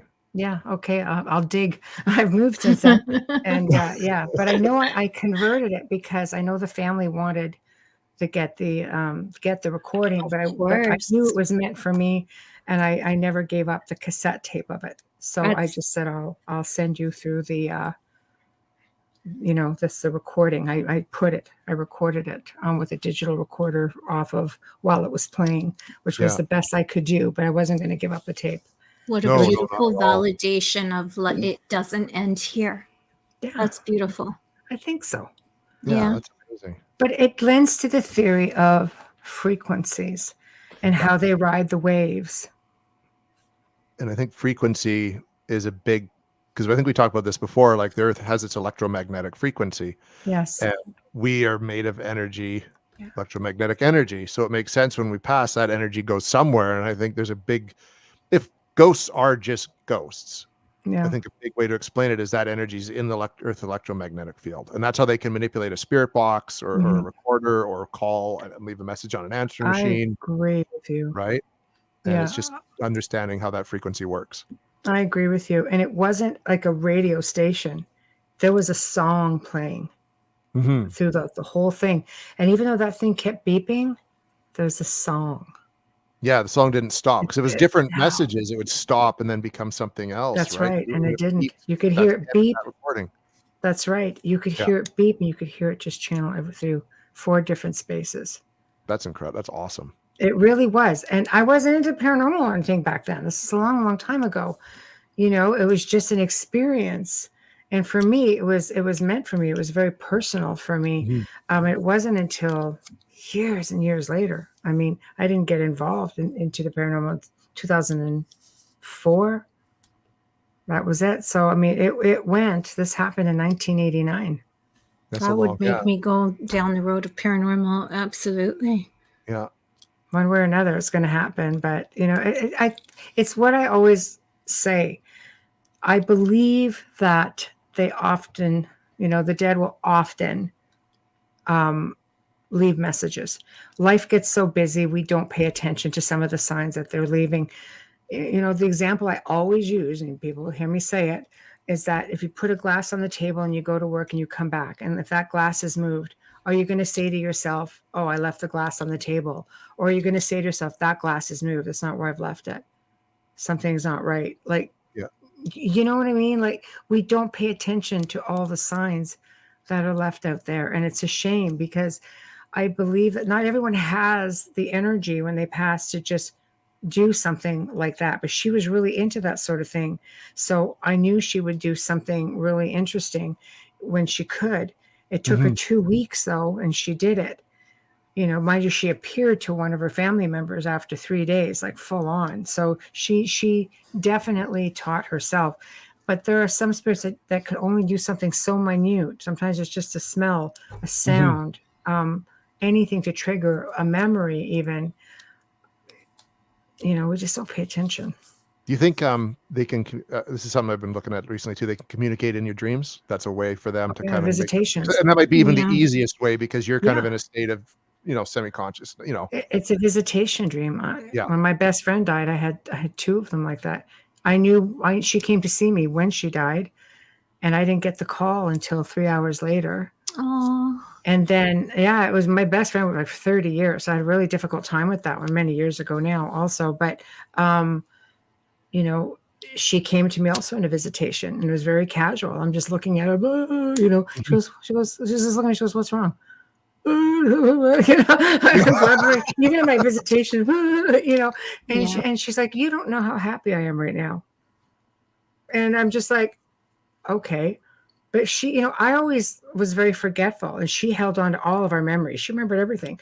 Like, I'm never going to remember anything ever again, and she goes, you'll learn.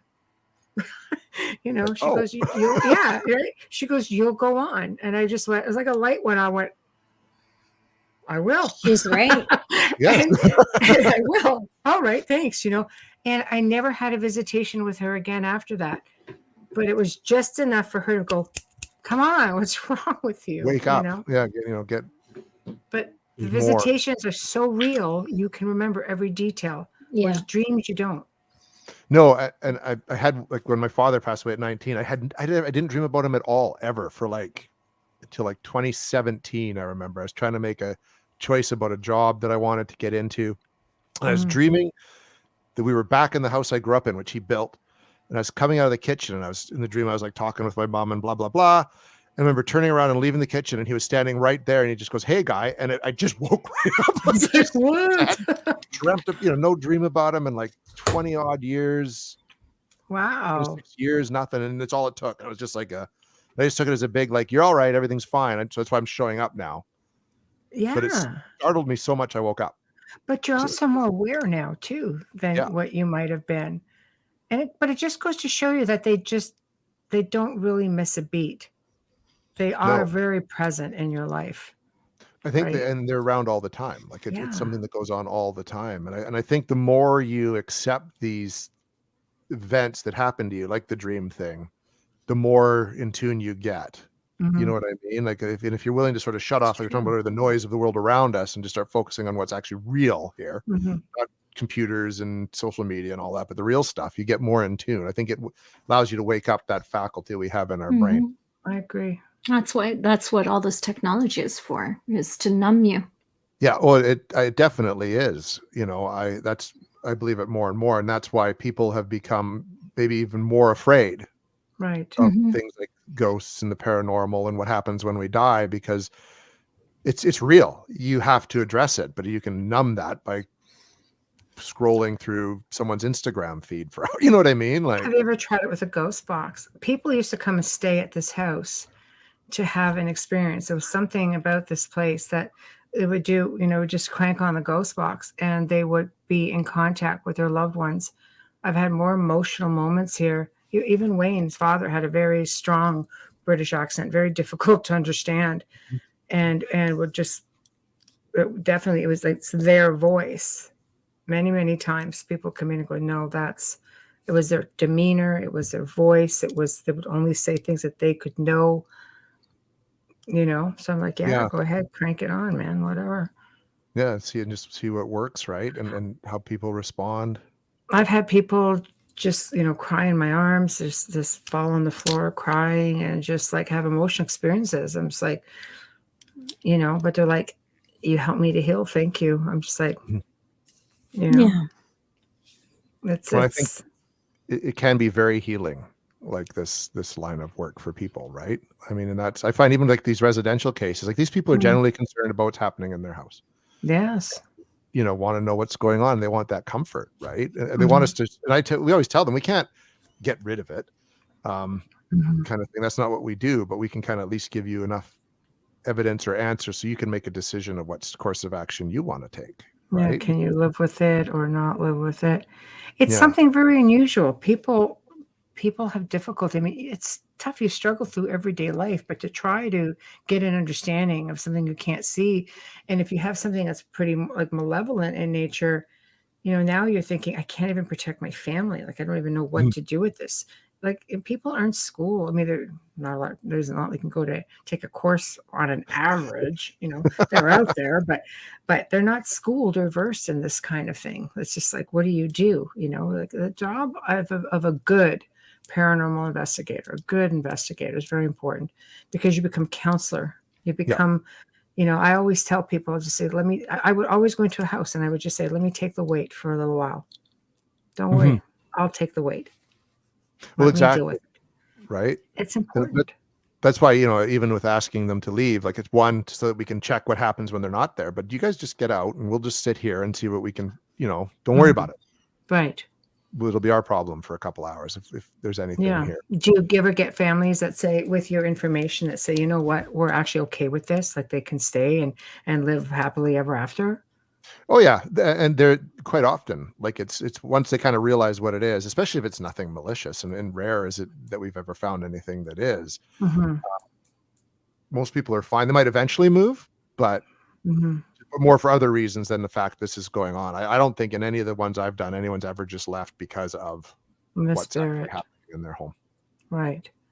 Well, this house is haunted. I mean, we're good old Bot's giving me one last hurrah. Wasn't that bad tonight? Jeez, no, we've had some real doozies on here, 15 at a time, and last week like was porn and it was great. smut. Yeah, it's awesome. I have to go through our comment section, all our Paranormal Network videos once in a while, and just delete. Oh yeah, it's just not freaking stop, honestly. Oh, look at that, another one. Look at you go. Telling you. All right, there we go, 2 for 2. Oh, I love that. Nim says, yeah, good point. Spiritual social work need compassion and facts all together. Exactly. It's true. It's true. And I think also it comes down, like, if you can't do something, just refer somebody to someone in their area if you can't be there. I've worked up an amazing social or paranormal network of people, especially back in the day. Like, I couldn't be anywhere. I travel around the world, so it's like I could try. You can make yourself accessible. I worked in the US a lot and here, and any investigating I did on the other side of the world was just more for my own curiosity. But I think that there are some researchers that just don't want to do that for whatever reason. They can't help the people, but it's almost like they just want to hang on. They just don't want to put that out there. Well, and I think there's a lot of people who investigate who are more out for the thrill of it. They're not really interested in helping anyone. They're out there to have their own experience. So why not go to like a public place, like an old asylum or an old jail or something? Oh, you gift that keeps on giving. Look at that. But that's hilarious. Yeah, because I mean, you people don't realize you're messing with somebody here. You're messing with somebody's family. Like, someone's life, their home, where they live, where they're supposed to feel comfortable, right? Yeah. Exactly. Like, you can't just turn around and just say, look, you know what? Like, you're making in all these demands. I demand you to show yourself. I want you to do this. I want you to do that. Look, buddy, you get to go home. These people are stuck here. You're messing with that. A lot of that, I think. Sometimes, there's been cases where you go in and you do that, you make these demands and nothing happens. But as soon as your ass is out the door, exactly. It's the family that's kind of stuck with it. Right? I'm all for people who want to go and have their experiences. I just think you have to leave, other people out of there.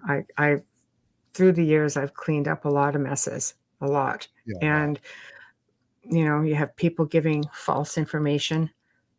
These people reach out to an investigator. They want answers and good advice. They don't want a hypothesis or do this or do that. I mean, it's all hypothesis in a way, but they don't want advice that's going to backfire. Like, take all your mirrors and turn them the other way. And what the freaking hell did you just say? Like, really? I know, like, turn all your mirrors around the other way. I've seen this stuff, and I'm like, no, I know. So never look in the mirror again is what they're telling you. And movies and TV will popularize those sort of theories. You know what I mean? And that's how you deal with the problem. And and a lot of people who don't know any better who watch these shows think that's what's needed in their home. You know what I mean? And it's like, no. Like, this isn't like the Conjuring 3. Like, no, exactly. You don't need to worry. Not everybody's that extreme. No. But yeah. Well, I'm glad that you're out there doing what you're doing. I'm glad that you are of sound mind, level-headed. Try to be. Level-headed and diligent. So this is the part of the show where you promote yourself, because we are nearing the end already. I know it's just like time flies, but promote yourself. And how can everyone find you?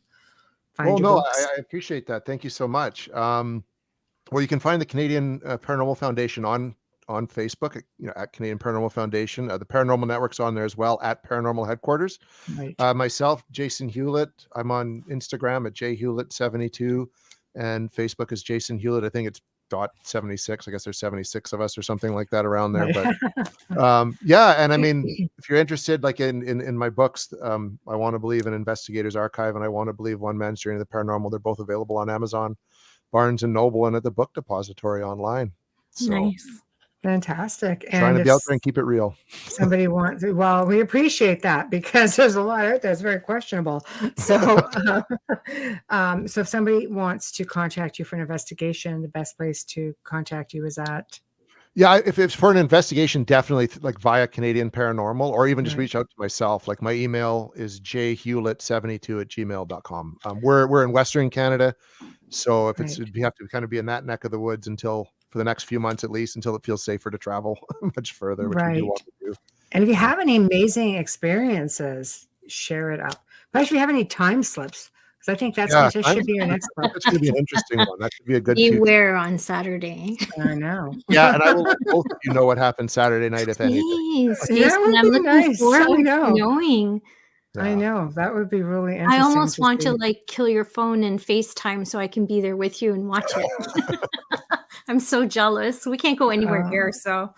No, it's true. We're still, we're still in the pity lockdown. So isn't that supposed to be ending pretty quick though? Like the 31st. The 31st, yeah. So Monday, yeah. No, it's going to 50% capacity. It's not ending. So it's not even fully. No.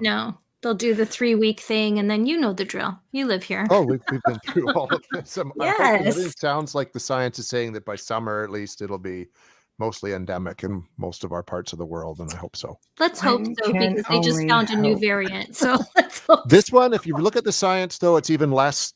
Yeah, it should be with each one, right? Yeah. They said it should be. A virus is a living thing, so what's the point in killing off the host? Yeah. Right? We just lived through the birth of another annual bug. Basically, it was a bad one.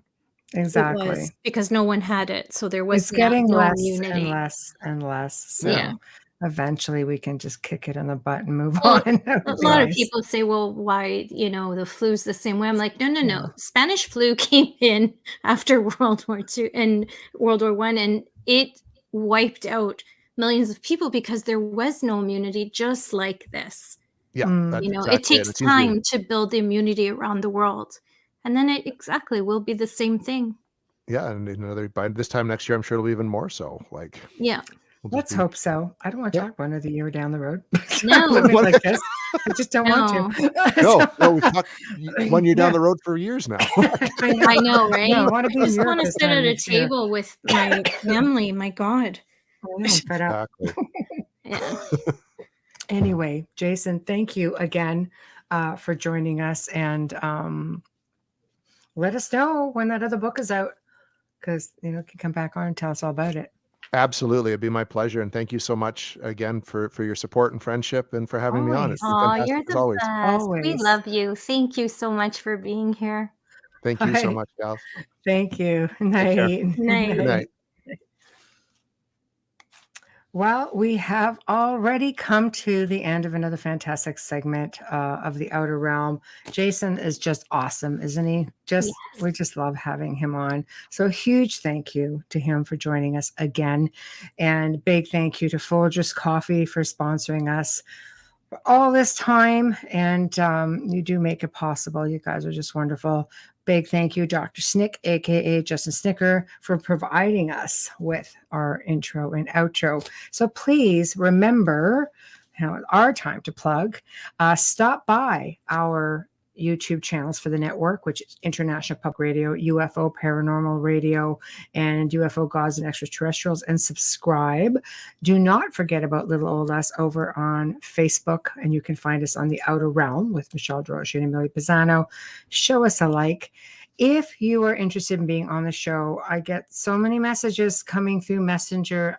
Guys, I have probably at least 4 pages, now more with the network pages to watch. And I can't do it. Just my personal one alone, I get well over 100 messages a day. It's too difficult. The only, and it does take me a bit of time, so please bear with me, but the only, messages we look at are by email, which is theouterrealmcontact@gmail.com. Again, the Outer Realm Gmail, or rather, sorry, the Outer Realm contact@gmail.com. The Outer Realm contact@gmail.com. That is really the only thing I'm going to reply to. And again, we do get, quite a bit. Sometimes there's just stories to tell. Whatever you want to send, feel free. I will eventually get to them all, but I won't get to any on Messenger. So that is the only way. So tune in tomorrow night as we welcome the return of Dr. Kimberly McGeorge. And she's going to be discussing possession and deliverances, and clearings for houses and land, and really looking forward to it. She's a very well-versed lady. So, and until then, Amelia and I do bid you guys a good night, and thank you for tuning in. Thank you to everybody in chat, and we will all see you tomorrow night.